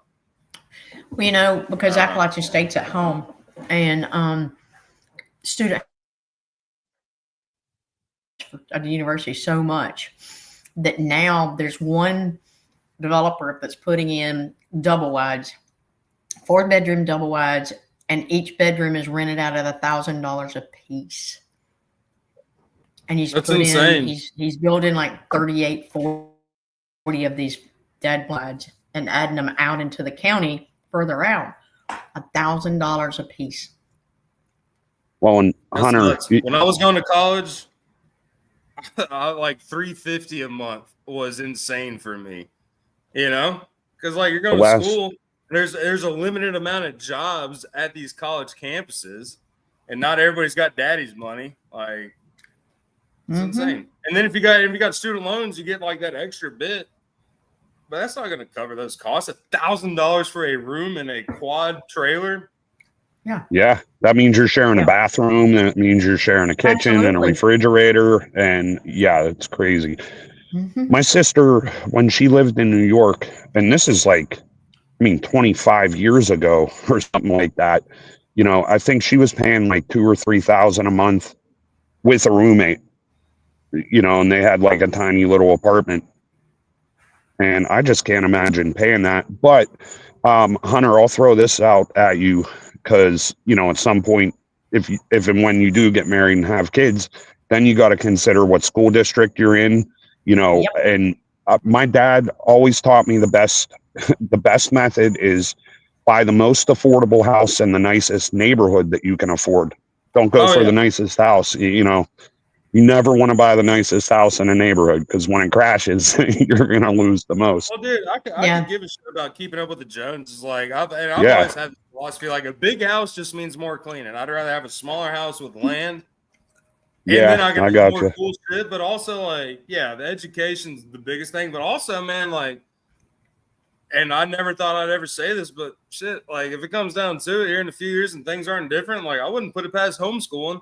And then I can, you know, if my kids want to wrestle or play football or baseball, like there's programs out there for that. Like you can be, you know, and also there's like communities of people. Like my boss, TJ, out in California, his kids are homeschooled. And, you know, like I know like back in my day, kids, you know, that were homeschooled were just like sheltered. They didn't, you know, get to really see anybody. But now it's like they have like schools type things, you know, like programs and stuff.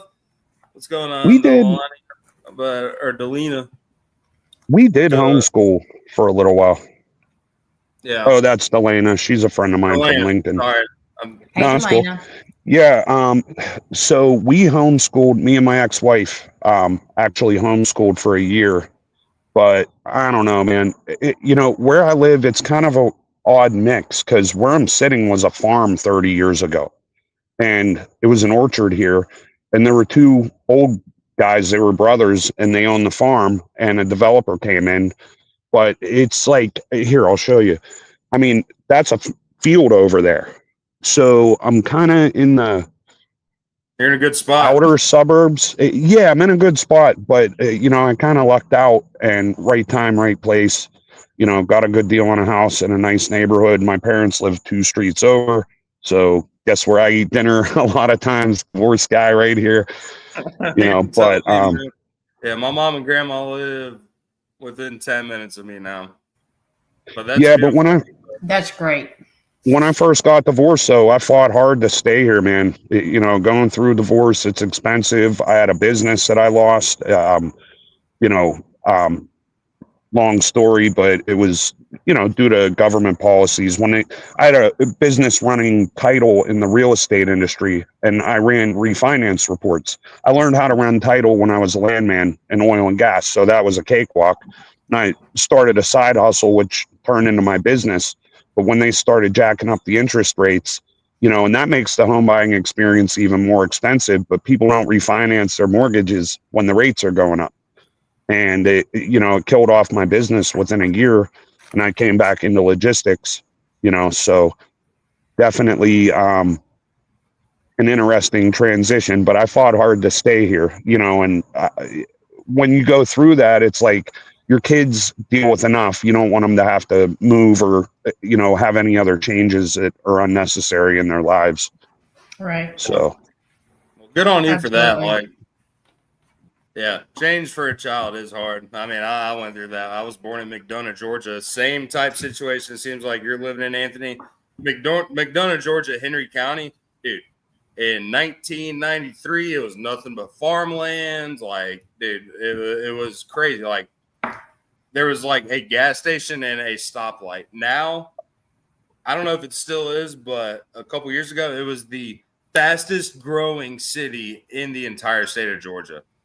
Oh, I mean, it's right there at Atlanta. That's the thing. Atlanta's grown out to McDonough, and there it is. And even like where I grew up, like Douglasville, like same thing, lived out in the sticks, and now it's just everything is getting pushed out. And that's like, I love Georgia, I love Atlanta, but like almost like I had a few, because it took me a while to graduate from college, believe it or not, Ingrid. I did like they have the victory lap, and then I called it victory lane because I had to do the extra semester. That's okay. That's okay. But see, I'm glad I didn't hurt a thing. I always planned on moving up here, but like I had buddies that'd be like, yeah, it takes me 3 hours to get to work and from work. Like, the running joke's always been it takes an hour to get from Atlanta to Atlanta. But yeah, well, exactly. You got 285 that's like 8 lanes across, and it's bumper to bumper traffic all the time. How does that possible? Like, I know Nashville's bad, but at least Nashville's like, you got 40 and 24, and then it's kind of like the loop, but 840 lanes. Yeah. No, if you're smart. This won't sound like a lot. Oops, sorry. Oh, I was just saying, did you see Clint said I'll jump on in a few minutes? Oh yeah, bring it on. Oh, there he is. We're about to have a rip-roaring show. Uh-oh. Already. See, yeah, I so told you to hang on. Hey, Steven, hop on if you're not driving. I hope you're not commenting and driving, but I'll never tell. Ingrid might. For a truck driver, this isn't that much. But when I was a landman, it was pretty normal. We drive anywhere between like 120 and 150 miles a day. And I'm not talking just straight driving. I'm talking driving around on back roads and from farm to farm and stuff like that. But yeah. So some days when I drive to West Virginia, that was a 5.5 hour drive, and I would just live there. But, we'd easy put on anywhere between 120 to 150, sometimes even 180 miles, just driving around in the country. I miss that commute though. That was a good one. Yeah, I'd rather do back roads than dealing with idiots. I mean, like freaking Steven said earlier, I call it Crashville for a reason, man. Outside the potholes, dude. You got rubberneckers out here that, dude, this is the one thing that gets me. You'll hit traffic and then it'll clear up and you're looking for a wreck or something. There's nothing. There's like maybe someone broke down on the side of the road. It was just or not even. People just decided to be idiots for the day. Like, this is the one thing I did like about Atlanta or even in Georgia. People aren't bad drivers. They're just aggressive drivers. With, I'd rather that than, someone like trying to merge onto the interstate and they don't know, like, hey, you have the right of way technically. Freaking speed, freaking hit the gas, go. But people don't do that. And like, dude. I mean, even in front of my house right here, dude, like I almost got T-boned from a stoplight. So people just don't pay attention. It's nuts, man. Like four-wheelers really, I mean, I know I'm not a truck driver, but like golly, I can't imagine being a driver through here, man. Steven, he used to drive here all the time. He loved driving to Nashville. Now he hates it. He hates it, dude, because there's just idiots. Do y'all ever experience whenever you're like getting ready to turn across traffic to make a left turn across in front of traffic that you got plenty of time? And the thing is, you know, somebody may be in front of you, may go a little slower and slow you down crossing. And who's coming at you? They're not slowing up. Are Yeah. Not at all. slowing Yeah, you up. can be 50, 100 yards I down think- the way. I'll yeah. let you go. I think they push the gas Speed to up. the floor. Yeah, And sometimes they speed up just to be a jerk. Yeah, that's exactly what I think. I had someone almost hit me making a left-hand turn into a parking lot today, and they were trying to pull out, and I had the right of way, and I had to get across, you know, and they started driving too and almost hit me. And then they always look at you like you're the asshole. That I wonder what drives the me nuts. economy. I wonder if there's a stat on the state of the economy compared to car crashes. People trying to get insurance claims and you know, like health, you know, just money from that just to get out of their financial situations, because it seems like the longer we've gone on and the more things get expensive and people are struggling, the worse the driving's got. Oh, I agree with that. I also have some input on that. You know, there's a lot of crappy parents out there right now. And even like, I don't know, in the last decade and a half, it's gotten worse. And people aren't teaching their kids to drive. They're not teaching them basic things that they should be learning from a young age. I mean, I grew up in the 80s and like we learned to drive sitting on our parents', you know, lap on the car seat. And Dude, I learned to straight drive up, from man. driving a freaking riding lawnmower around cutting the grass when I was 10 or 11 years old. Heck yeah, That man. would be When I was early 5 years 90s. old, 4 or 5 years old, I'll never forget. We'd pull into the neighborhood and like my dad had this old 1987 Ford F-150 long cab, and he just put me on his lap, and obviously, I couldn't control the gas because I would have freaking Ricky Bobbied that shit, but you know, hey, Did he you put know, a cougar in the great, back? you know? But it's like those little things. Even my mom, man, when I was like 10, 9, 10 years old, she had this VW Bug that had a it was manual, and she Yeah. let me work the stick shift. You know, she'd be like, "All right, clutch is in," you know, just little shit like that. But like, I don't know. I feel like kids don't have the infatuation. I could just be speaking for myself here, but I always loved the idea of driving. Like, I thought it was just like the coolest thing in the world. That's freedom. In all reality, like if you want to go somewhere, hop your car and get on out. You know? Do you realize how many kids don't have a driver's license today? And Yeah. don't own one. They can't Do afford a not car own even if they could. And That's I'm true. kind of glad that they're not on the road because, I mean, it's okay. So I'm a little biased. I'm not a CDL driver, but I was a supervisor at UPS for 6.5 years. And like 3.5 of that was on road. So they expected us to be the example. So we had to, have all the methods and, basically we're out there policing our own drivers as management. And after I worked for UPS, I used to love driving, but when I stopped working there, I hated driving after that because after having that level of structure, and rules that we have to adhere to and spending years on the road, I know it's different for, long haul truck drivers, but for, a UPS guy, you're dealing with the general public, you're dealing with the high traffic areas, you're dealing with neighborhoods. It's a big mix. And, you got to park in creative spots and you have people almost hit you, all kinds of stuff, I was driving a box truck one time. This was actually another job that I had. I drove box trucks and glass trucks when I was younger. Oh, those things are a nightmare, by the way, with the big A-frames on them. But I was driving a brand new box truck through a really tight area near the hospital in the city of Pittsburgh. And there was a stop sign like leaned in to the roadway. And I get up to the stop sign and I hear, it's scraped. I was like, oh, what the hell? The stop sign actually scraped down like probably 10 feet of the truck. And I'm like, I can't move the truck. I can't do anything. I put my foot on the truck and grabbed the stop sign and bent it back into the sidewalk. Meanwhile, some dude in a BMW's laying on his horn behind me the whole time. I'm nervous as hell, but regular people don't realize the things that any kind of driver goes through. And if you look at the Amazon drivers too, I mean, that is a perfect example of no training. I've seen them do some stupid things out there. Oh, yeah. And, it makes you my talk blood about boil. You want to talk about that, the schedule that they're put on, the mandates that they have, the time cutoffs, dude. Like, those cats are sprinting to and from their truck, and then they're zooming. Like, my apartment that I used to just left from, man, I was like trying to move, and this one Amazon driver, like, you'd have thought he was on crack. His cat was bustling. Like, but if you miss, like, if you're late, that cuts into your paycheck. Like, yeah.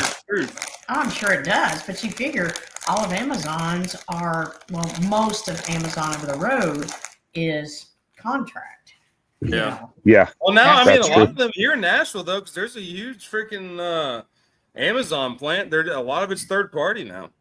They have contracts out for box truck companies to sign up as contractors for Amazon. Yeah, I saw a dude in a Honda today, like a regular Honda. When I was taking the kids to the bus stop in the morning. Yeah, and we have around here, it's weird. Like, all of a sudden, we got all these electric ones, and those are the worst drivers, the electric ones. They're fast, But, man. They have that pickup on them, man. Like, talk about getting 20 yards in 2 seconds. Boom. Mhm. But yeah, no, I did that. I think it's I forget what they call it, but yeah, like, you can just sign up, like, because when I was struggling in between jobs, man, I had my Jeep, and like I'd go over to the Amazon plant in Lebanon, pick up like 80 packages and stack them in the back of my Jeep and make $90 in 4 hours. And like, I don't know, it sucks, but like a lot of the people I saw there, like you can see it in their eyes. It is like, okay, I get this done and I can pick up another shift doubling down to where it's like, okay, you say I can get this done in 4 hours, I'll get it done in 3 hours so I can be back and make the next stop. Like, wow. Yeah. It's crazy. But one thing I kind of wanted to get to, though, and this just clicked in my brain. So, Anthony, what you're talking about is a lot of kids not having their driver's license and not having your CDL. You don't see a lot of easy resources to get your CDL paid for nowadays that aren't scams. Or if you don't have $8,000 to go to school for it, or you don't have a license, like, what's the future of truck driving within that? Because that's one of my biggest things. Like, if me and my sales are, working for a carrier, doing the brokerage thing, like, if that doesn't work, truck driving's always been my fallback. And then I'll look at it and I'm like, could I do that? Like, I mean, I always kind of looked at UPS as a fallback because, I was in management. Hard as hell to get into now, man. It is now. Over here, man, he's an old family friend, Jim Brown. He's like well into his 50s. He freaking work, like, so you have to work part-time for UPS for years, and then you might get an opportunity. But once you get in, I mean, they pay you very well. All of your insurance and everything's covered. But it's just not a walk in the door thing anymore. Or there's no real. That's why I left, actually, because I was there 6.5 years, and the average to get full time there was 12. And, every year I hustled in there, and every year they would tell me, oh yeah, get us through one more peak season, work all these extra hours. We'll get you full time, next year. Next year comes and no full time. But one option you can do that's kind of a fast track way for every union person that's hired into the, gets a driving position within the union, because you're already hired at that point, an employee. But I forget what the number is. It's probably different now, but they have, for every so many of those guys that get a job, there's what's called a company pick, where management gets to select somebody and you bypass that. So that's through union though? No, it doesn't screw the union. It's part of their contract. And the reason they have it in there is in case a management person wants to transfer and become a driver. Oh, And okay. in my case, I was already I was an on-road supervisor at that point. So, I thought about doing that a couple times, but every year, like I said, they would tell me, hey, next year, get us through peak season and we'll get you full time. But the danger of going full time in management at UPS too is part of it is you're not going to advance if you don't agree to transfer. And they like to move you places sometimes. And my one boss, he was crazy. He's telling me, he's like, yeah, they moved me to Charleston. I'm like, Charleston's nice, dude. He's like, looks at me funny. He's like, not the nice Charleston. I'm like, oh, sorry about that, boss. They stuck him there for a while to punish him because he was kind of squirrely. Which they'll do that too. If you're, I can't even tell you some of the stuff that he would say, but he was off the hook. Just old school, Yeah. Yeah. Yeah. These corporations love conformity, man. Can't march to the beat of your own drum or act on your own instinct, no matter what your experience is or. Yeah. Well, think of this, like in Top Gun, how he was still lieutenant or something after 20 years in there. And the one guy's like, why are you still lieutenant? Because he wouldn't conform. That was Dave, my boss. But he was one of the best bosses I ever had too, though. Because he said, you got a problem, you come to me with any problem. But I want 2 solutions. I don't even care if they're good solutions. I just want to know your thinking. And, you could go to him with anything. And he took me fly fishing too. I caught the biggest steelhead I ever caught with that guy. He was like a real avid fisherman. But I mean, UPS was I'm glad I worked there. It was a great experience. Wouldn't necessarily want to go into management there now personally, but if I ever needed a job and got an opportunity for a company pick, I'd take that. I'm playing with everything, trying to figure out what the heck. My camera's so fuzzy. I mean, it's like I don't. Did you scoot back or there you go? There she is. Your camera auto zooms like when you're drinking. Doesn't look fuzzy to me. But I was looking to see. Dramatic effect. For mine, it looks like it's like washed out fuzzy. I don't know if it's because this light behind me or what. Like the camera sucks. Crystal clear on my end. I don't know. More dude. That's I mean, I haven't even used my podcast equipment. I've just been using the phone because I like talking to you all just sitting outside on the porch. So nice out. I got to soak it up while I can. Because next thing you know, it's going to be too cold.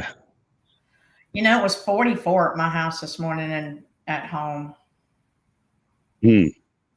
I was like, that's what I was just looking at here. Let me tell you, Anthony, you'll get a kick out of this. So the high today is 90, the low is 59. Ooh, that's a spread. That's why you don't pack up your winter clothes or your summer clothes, man, because we're getting another heat wave. Next week it'll probably be in the 50s or 60s, and then we get these like fake falls, fake summers, fake springs. When the season's home today, I'm sorry, Anthony, go ahead. Oh no, you go ahead. I was going to say the high at home today was 69 and the low was 44. And here in West Memphis, it is 93 of a high and 67 of a low. Oof. That's when you got to turn the air conditioner on in the daytime when it's hot and turn the heater on at night. We get a little phase like that in spring and fall where it's like, I don't know, the spread isn't so bad or drastic, but it's just enough that like you literally have to do that. You turn the AC on in the daytime. When you come home from work, you turn it off. And then at night, you got to turn the heater on. Yeah. My AC stays on until it gets about 40 degrees outside. Yeah. I sleep with an electric blanket in the summertime. Oh, God. You're crazy. Yeah, that's nuts. I'm old.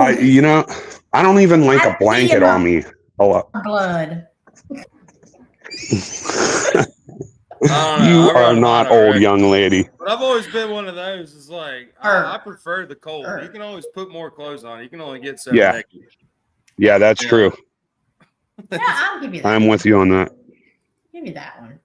I was Mhm. looking to see. That's not where I need to be. Yes, that's what I thought. My birthday is on a Friday this year. We're going to be right here. When's your birthday? December the 5th. Ooh, Okay. we're gonna have to have a special birthday edition for Ingrid. Yeah. Then that falls December. on a Friday. Oh, Boom. All right. I'm gonna add this. Ingrid. Add to calendar. Gonna have to the birthday. What are you gonna do for your birthday? Do you do stuff on yours, or are you low key? I usually I don't know, and just like all my my 0 birthdays, I've been trucking every single one of them. Never celebrated a birthday really ever. Yeah, I don't really care either. I'm not 10, you know. So, but what we do, no, I mean, I'll have some. My tradition is my mom will make me my favorite dinner on my birthday every year. Aww. It's a pain in the ass to make. It's just like half fried, half baked chicken. It's really good, and it's a pain in the ass to make. So I get that once a year on my birthday. Yeah, I feel you on half fried. My birthday is April 24th, and you know it's on the 20th. Oh yeah, there you go. I'm joking. Nah. I don't know. We do one thing in my family though. It's like my immediate family, there's a bunch of us, and not necessarily siblings, but we all have kids and all that. So usually like during the birthday month season, you know, we'll have everybody's birthday for that month, and we'll just have like dinner together or something at my parents' house, you know. Yeah, I like more low key. And if I'm not doing that, then I'm at I used to go to a music festival every year, Sweetwater 420 Fest down in Atlanta, but I got shut down. Me and the boys, we usually buy each other a 6-pack or something, and that's it. You know, not a big deal. Oh, yeah. Have dinner, buy each other 6-packs, and just chill out. You know, that's a good one. Yeah, makes it easy, and nobody has pressure. What's that? I'm waiting on one of my trucks to get in. He got a skin cancer diagnosis, but it's not melanoma. It's just basal cell. But they wanted him to get windows tinted and gave him prescription and all that stuff from the dermatologist. And so I'm waiting on him to get here so the board we've got a detail guy that we have a full detail shop. I was watching for him, so that's what I've been doing. They'll do it tonight. Prayers out to him. Yeah, definitely. Thanks. Yeah, we don't like that C word. Yeah. No, none of us do. Believe me. I have to have my next PET scan November the 17th, I guess. And again, you've done kicked it up and down the street. Yep. Now I got to decide what to do with the one that's in my femur on that bone marrow. So we'll go from there in November. You're in our prayers too, then. Thank you, my dear. Just a thing, chicken wing. Yeah. That's the attitude right there. That is the right attitude right there. Just a thing. Well, I was just up there, Hunter, 5 days this last time? 6 days last month? 5 days, wasn't it? Yeah.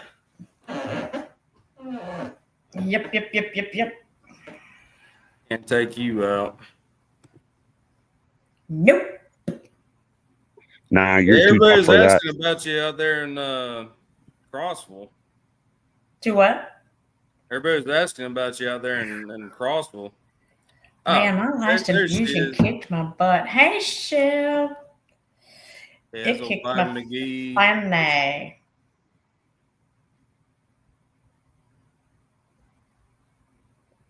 Yeah, Steven gets it. Bobby, if you want to hop on, I don't know how much longer I'm staying on, but you can shoot me a message. I'll shoot you a link.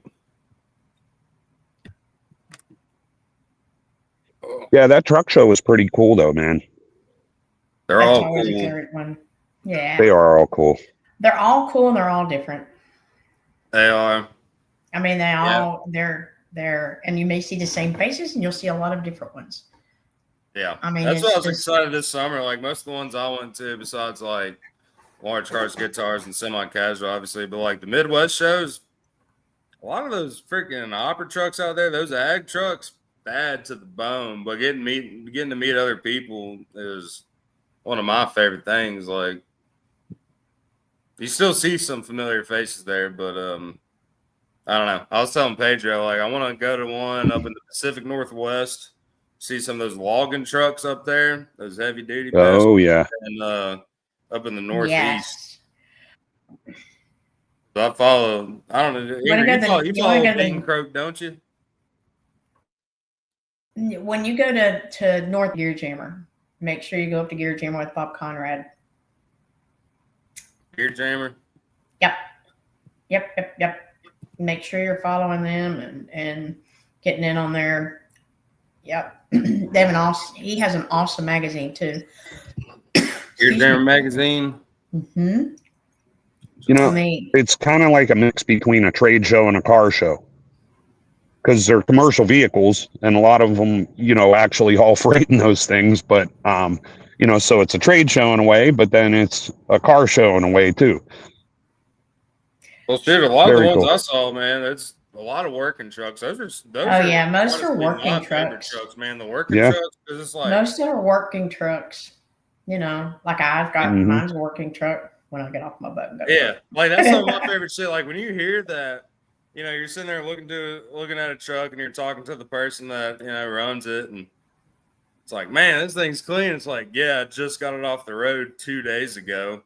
Like after the past 2-3 months, like it's insane. And the patina, you got little nicks on there and whatnot, but some of them don't even have that. Like I've seen folks out there with little paint kits, like touching it up, but that speaks more volume to me than just a freaking $500,000 show truck. Because like, okay, that thing never sees the road, but you got. Yeah, I'd rather see one with a few things on it. Well, to me, dude, that just shows like, I mean, it's not just the truck, but it's the person behind it that cares about it enough to keep it looking that way. When you see a truck that's got, 1 million miles on it, 3 million miles on it, and it looks like it just rolled off the lot. Something about that, like, it's crazy. Shit, even English truck, you had 30,000 miles on that thing already. You would, I thought it showed up there by a freaking helicopter or something. I don't know. Man. Clean. She did have Pedro back there buffing the bumper, but I did. Say no to cheap freight. That's all I gotta say. Yeah, no shit. You can tell that's the say no to cheap freight crowd right there. I posted this interview of Ingrid and I from Large Cars and Guitars. People are like, yeah, don't listen to her. She don't drive. That truck never even seen the road. Fringes for a couple of days there. So, 40,000 and all these people like are like, 1,000 comments. Fucking A. Yeah, you could tell that truck doesn't see the road. You look at her; she doesn't drive that truck. There's no way. We laughed. Yeah. Findmyass.com. Yeah. Yeah, we still don't have our findmyass.com. Might make t-shirts for Atlanta just for us. I'll see it. Speaking of t-shirts, hey, that's a good. I'm gonna talk to Steven and see if he can get his brother to buy us that domain, findmyass.com. Or validate my ass, find my ass, whatever's available. Yeah, we'll get t-shirts made and some fucking business. It should be find my ass. Yeah, let me see if that's a thing already. Find my ass. Hey, speaking of t-shirts, I wore my Free Trent t-shirt to pay homage tonight. What are we gonna do now? Findmyass.com. Hey, the domain's available. Really? Hey, what's up, Clint? What's up? What's up, dog? Just getting off work.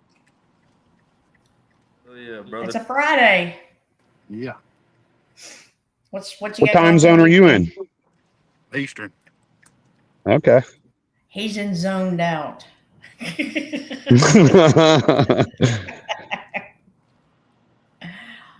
Oh, Gonna say it looks bright wherever you're at. I'm in Pittsburgh. Yeah, it's still sunshine in here. Where you at? Cleveland, Tennessee. Oh, okay.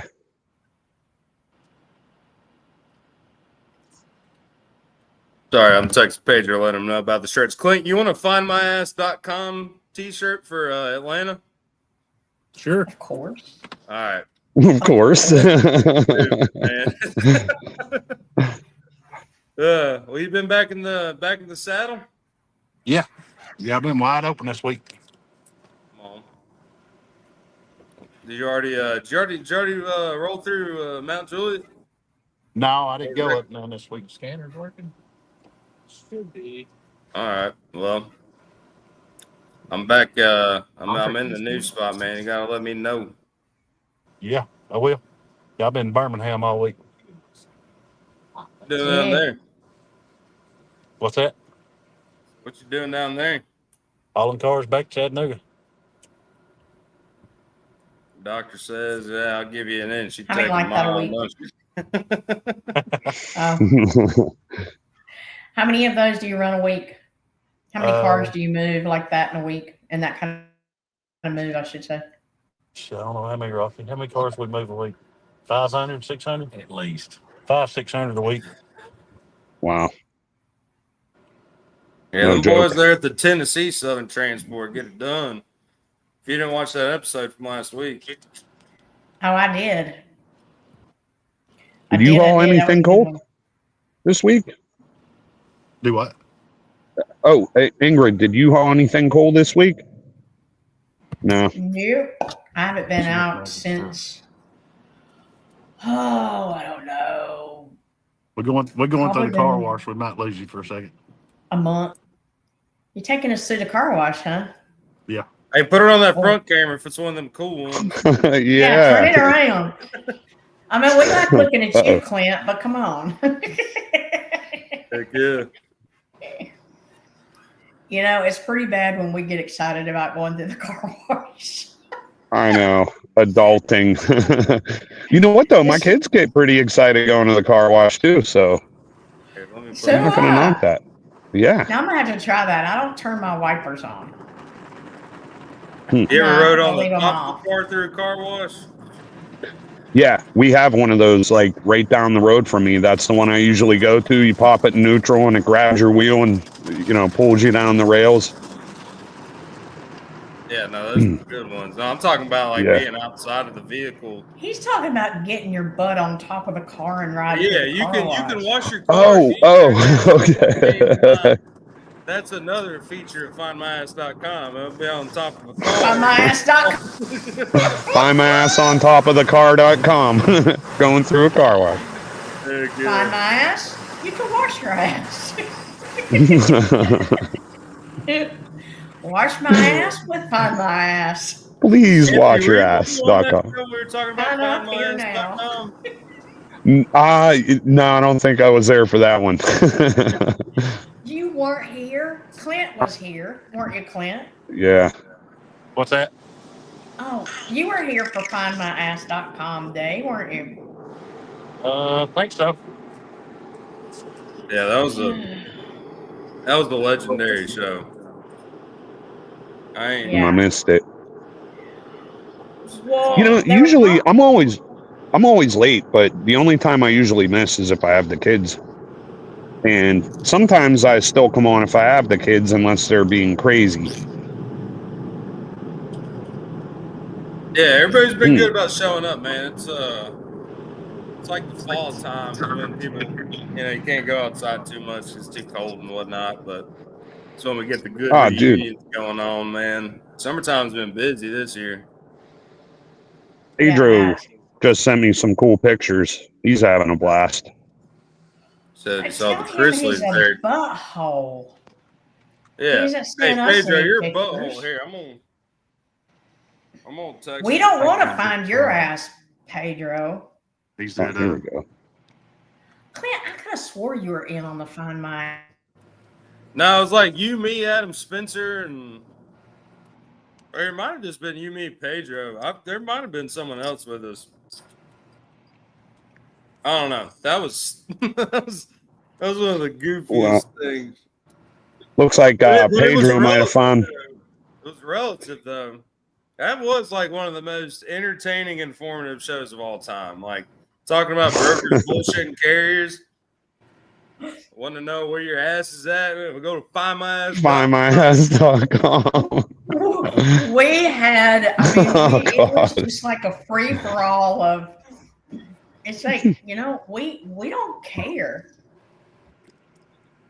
No, I mean that's the lounge in a nutshell right there. Like this is real time action. So looks like Pedro found himself some AC and maybe a cold drink to go along with it. Oh, yeah, Pedro's. I told him to hop back in. Break down. Nacogdoches, Texas. Big truck show down there. What are we hearing? Do y'all hear that? I believe that's Clint. It might. You might be hearing wildlife around me. There's birds chirping, crickets, locusts, cicadas, tree frogs, all kinds of stuff. If the fire whistle goes off, you'd be hearing coyotes.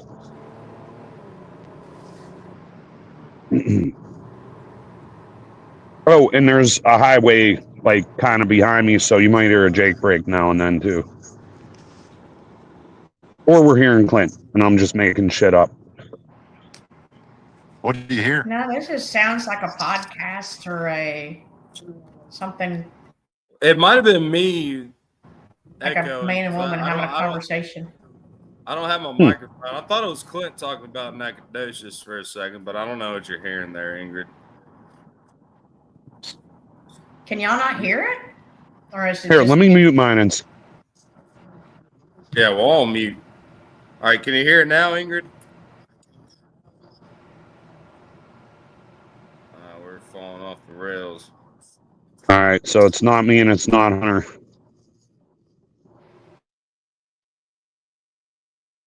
I can't really hear what you're talking about, but I'm on just the regular Bluetooth earpiece from my phone. Yeah. I muted mine if it went away. Yeah, I have no clue. Who done it? So we're already 2 hours into the show, so we're past technical difficulties and troubleshooting. Mm-hmm. Yeah, definitely. Hey, so I don't know where Trent's going to end up or anything like that, but hopefully we'll get to have him on one of these days too. Now that he's free. Who? Trent Martin. The free Trent thing. I must have missed that. Long story short, he worked for Truck Stop and he went on a podcast and I guess his bosses approved it. But then when corporate found out, they were like, no, that's not okay, and put him through all this social media training and all this crap. And so a bunch of them went to, I think it was Matt's, and there was like 10 or 12 people, and they all had these free Trent shirts on. Picture of Trent behind. So, you know, he was just restricted on podcasts and stuff. So they all went and stood in front of Truck Stop's booth with these shirts on and actually got them to, instead of restricting them totally, they put them through like a month of social media training or something like that. So, anyway. Yeah, we all showed up to Matt's, me, Pedro, and like everybody we were with, and we had these shirts made and stood in front of the Truck Stop booth and took a selfie that just these shirts said "Free Trent." Yeah. So, anyway, Trent doesn't work for Truck Stop anymore, so we got to get him on here now. Oh, hopefully he's not. It's already in the works. Pedro actually just broke that down to me this week, I believe. But yeah, dude, free Trent. Trent broke out. Trent's free, man. Trent's free, bro. Who was he working for, though? That was truckstop.com. Okay, that's who. Okay. That's Mhm. what I understood. They've been long time homies of the show, so no hatred towards them or anything. Oh It's yeah, it's just one of them things, like, you know, I gotta let. I shit you not. He's a peacock. literally. You gotta let him fly. So, Hunter, today I actually had a pair of truck stop socks on at work. I ended up with some actually, and I got a pair of truck stop socks. I was walking by the IT guy's desk one day, and he was like, "Hey, do you want these? They're brand new in the pack." I'm like, "Yeah, I'll take those." Hell yeah. So, I got a post a while ago on LinkedIn, and I got my feet up on the desk at work with them. Dude, I've been But, so dead on LinkedIn. I still Yeah. haven't got the flame back to get back on there, dude. I just shit post anymore. Like, say whatever I feel like on there. I mean, once a week I'll put a business post up. Like if I have something cool to haul. Like actually, I hauled a pipe trailer this week, and I put some pictures of that thing up. But other than that, I haven't been posting a whole lot of business stuff. The only thing I post on there is the lounge, and like all my business comes organically, so I don't. Yeah. I've gotten maybe like 3 pieces of business off of LinkedIn. The other times, like you said, it's just been shit posting, but I don't know. A lot of my customers are off of LinkedIn, believe it or not. Bored enough to be on there. It's just Yeah. Not, Clint, believe do it you or use not. LinkedIn much? Huh? Oh, I I'm was sorry. asking Clint if he used LinkedIn much. Clint's a Facebook guy. That's what I thought. Okay. What's that? Yeah. Lincoln. I asked if you used LinkedIn much. And they said you were a Facebook guy. And I said, I knew that. I didn't know if you used LinkedIn. Yeah, I don't use it that much either. I ain't never heard of it. Not anymore. I mean, that's the I only wanna- social wanna media punch I have. people in the nose. There you go. So I didn't even want LinkedIn, but an old boss when I was a landman made us all join it because he wanted us to keep in contact with our clients and other people in the oil and gas industry. And I didn't really use it for a long time. And then probably around 2016, I started treating it like Facebook or something. And, I don't know, when I got back in logistics, I started using it for legitimate business. But then I realized I'm like, if we just put up all business posts, it's basically an app for commercials, And so I'll put like one business related post up a week, maybe 2. But then most of it's like just random thoughts, pictures of whatever the hell I'm looking at the time, a song, stupid shit. So I do treat it like Facebook. Yeah, I think the last time I posted was like the 50th anniversary of the wreck of the Edmund Fitzgerald. So I posted the song. Sounds about right.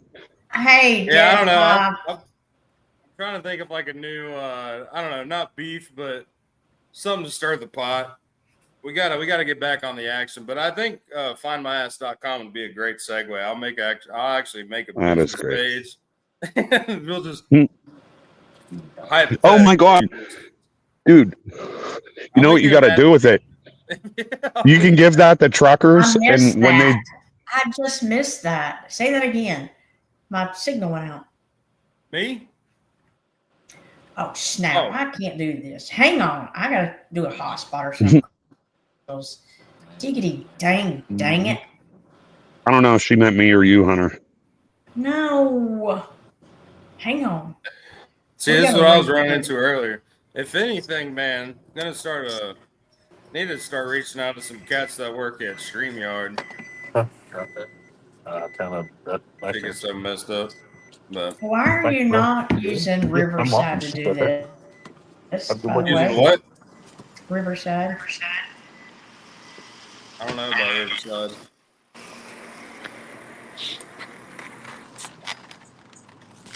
Riverside streaming. Okay, I should be in for good now. Clint, where did you get to that you were going? I was breaking through a gate to get to my truck. There you go.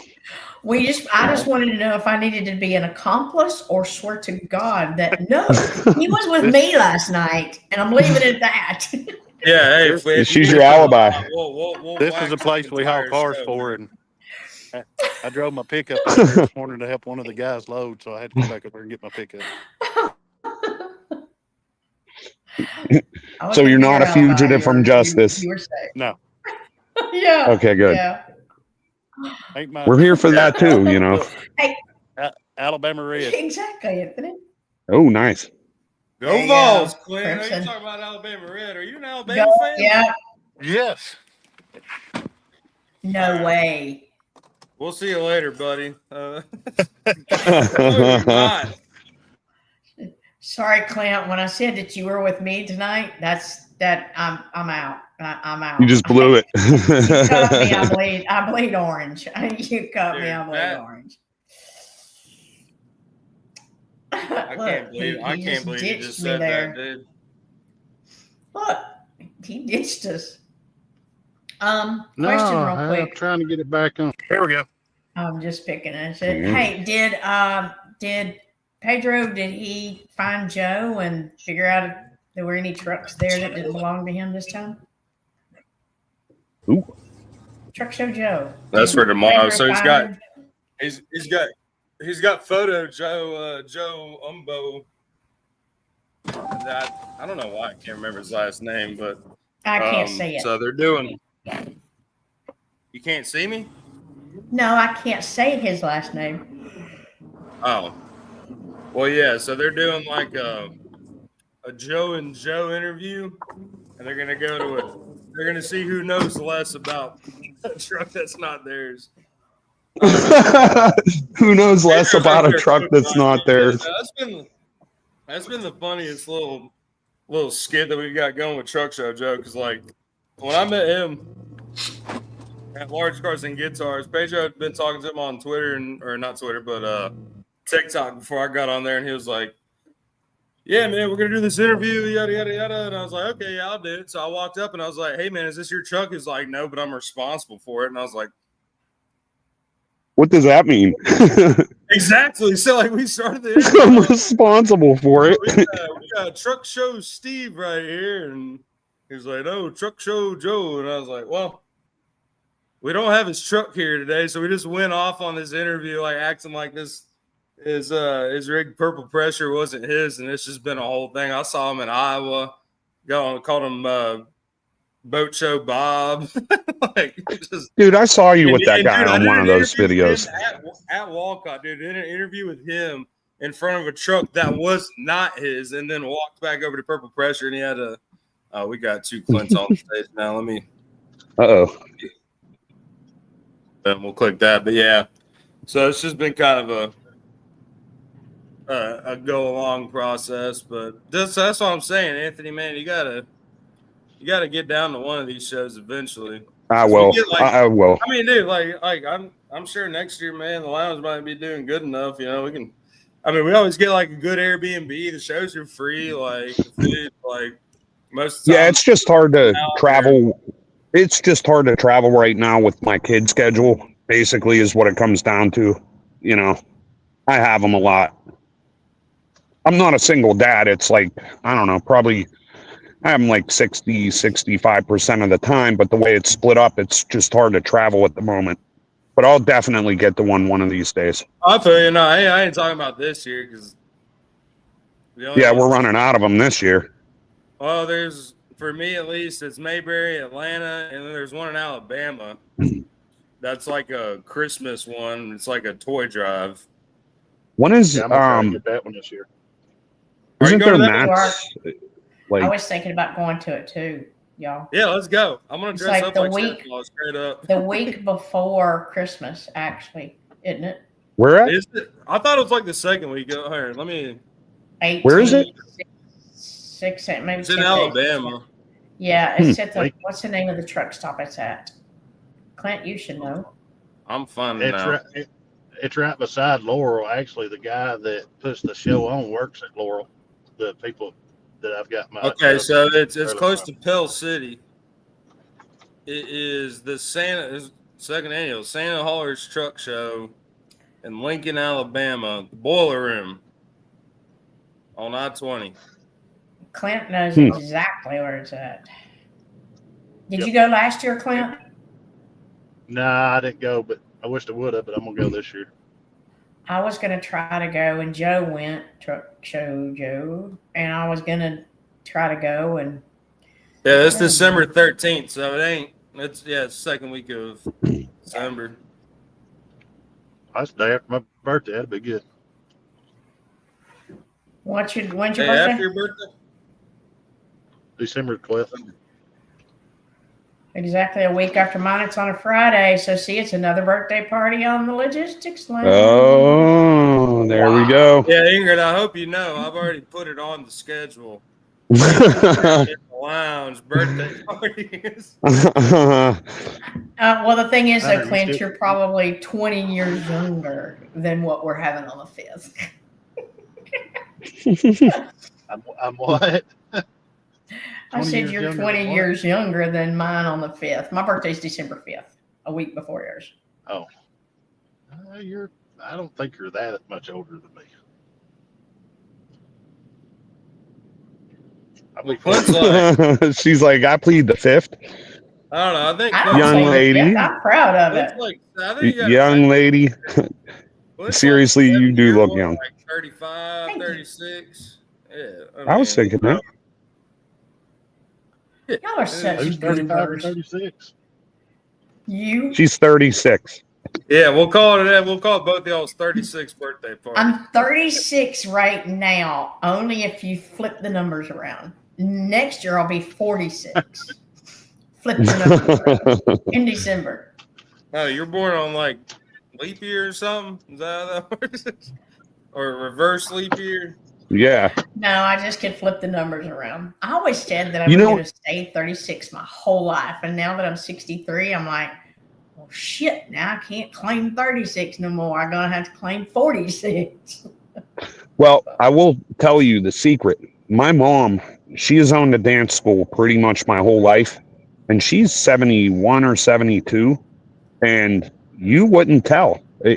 She runs circles around me. I'm like, I can't even keep up with her sometimes. Like, if you go to the store with her, I can't keep up with her. She's gone. I'm like, where the hell did she go?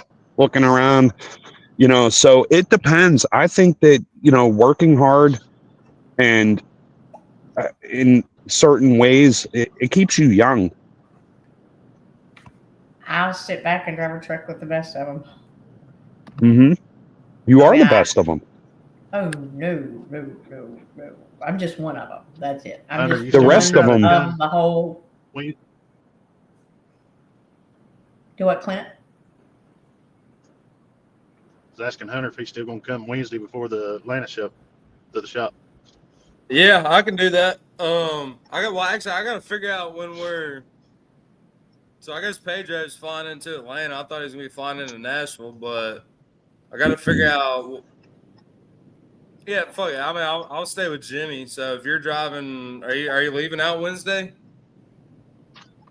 I leave out Thursday morning early, Got a couch I can sleep on. or I could leave. I could. There you go. The $1 million That's the question. thing, dude. Yeah, I'll drive down there. I ain't driving back up here because that's.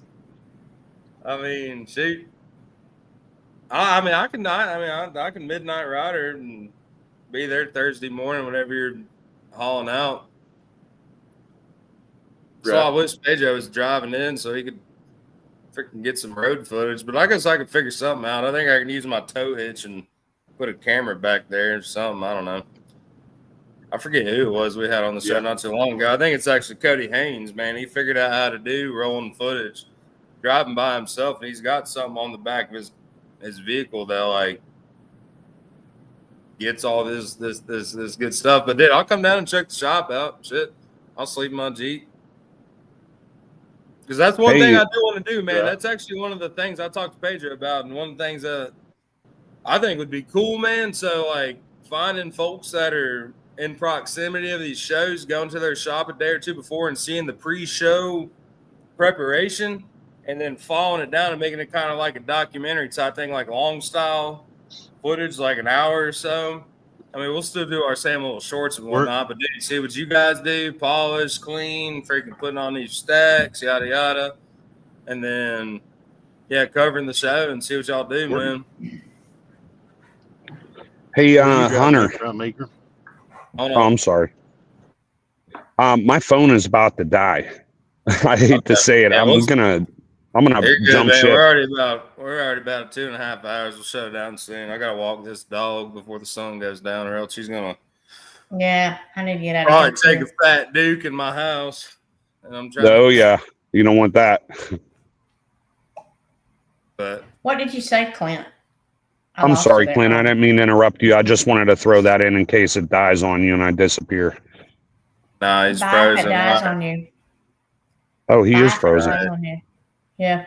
You know what? Have you ever noticed that when you freeze, it's always with a look on your face that it's like, Yeah, I you're not Yeah. really. I mean, you should screenshot that. Here, I got you. now. Got it. Oh no, he disappeared right as I screenshotted it. got it. Oh yeah, I got it too. Yeah, buddy. Oh my God. Gosh. Oh, my It's God. funny because Okay, guys. That'll be a lounge collage, but all right. Yes. Go on. Oh, you're about to I'm say getting ready to go. And guys, no, I don't know what I was going to say. I don't know. shit. Other All than right. Are we Anthony, have a all good Are weekend. are we all about to go? Hunter, we're all have about a to good go. weekend. Yes. Yep. Yes. Dude, Listen, go Vols, man. I'm fixing to go find. Yeah, I'm fixing to go find my ass, or I'm going to go show my ass. No, I'm not showing Franklin my ass. I'm Owens gonna go just find said, my "Go ass. Vols." Yeah, buddy. Go Vols. Find my ass. Bleed orange. Find my ass. FindMyAss.com. Bleed orange at Find My Ass. Better yet, you can watch me find my ass while I'm. I don't know what that would go with. Finding it. Yeah. ShowMyAss.com, sponsored by FindMyAss.com, sponsored by Trailer Century, Freight Dial Update, and Freight Ninja for all your truck parking solutions. Everybody, thank you so much for tuning in. We'll see y'all next week. Peace Go out. Vols. Go Down Vols. Dog. Later. Fuck Bama. The views and opinions expressed on this show by its guests are not necessarily those of Lounge Media Group or the show host. So if you sue someone, make sure it's the party responsible for hurting your feelings. Also, grow up, be an adult, and understand not everyone thinks like you. And that's okay.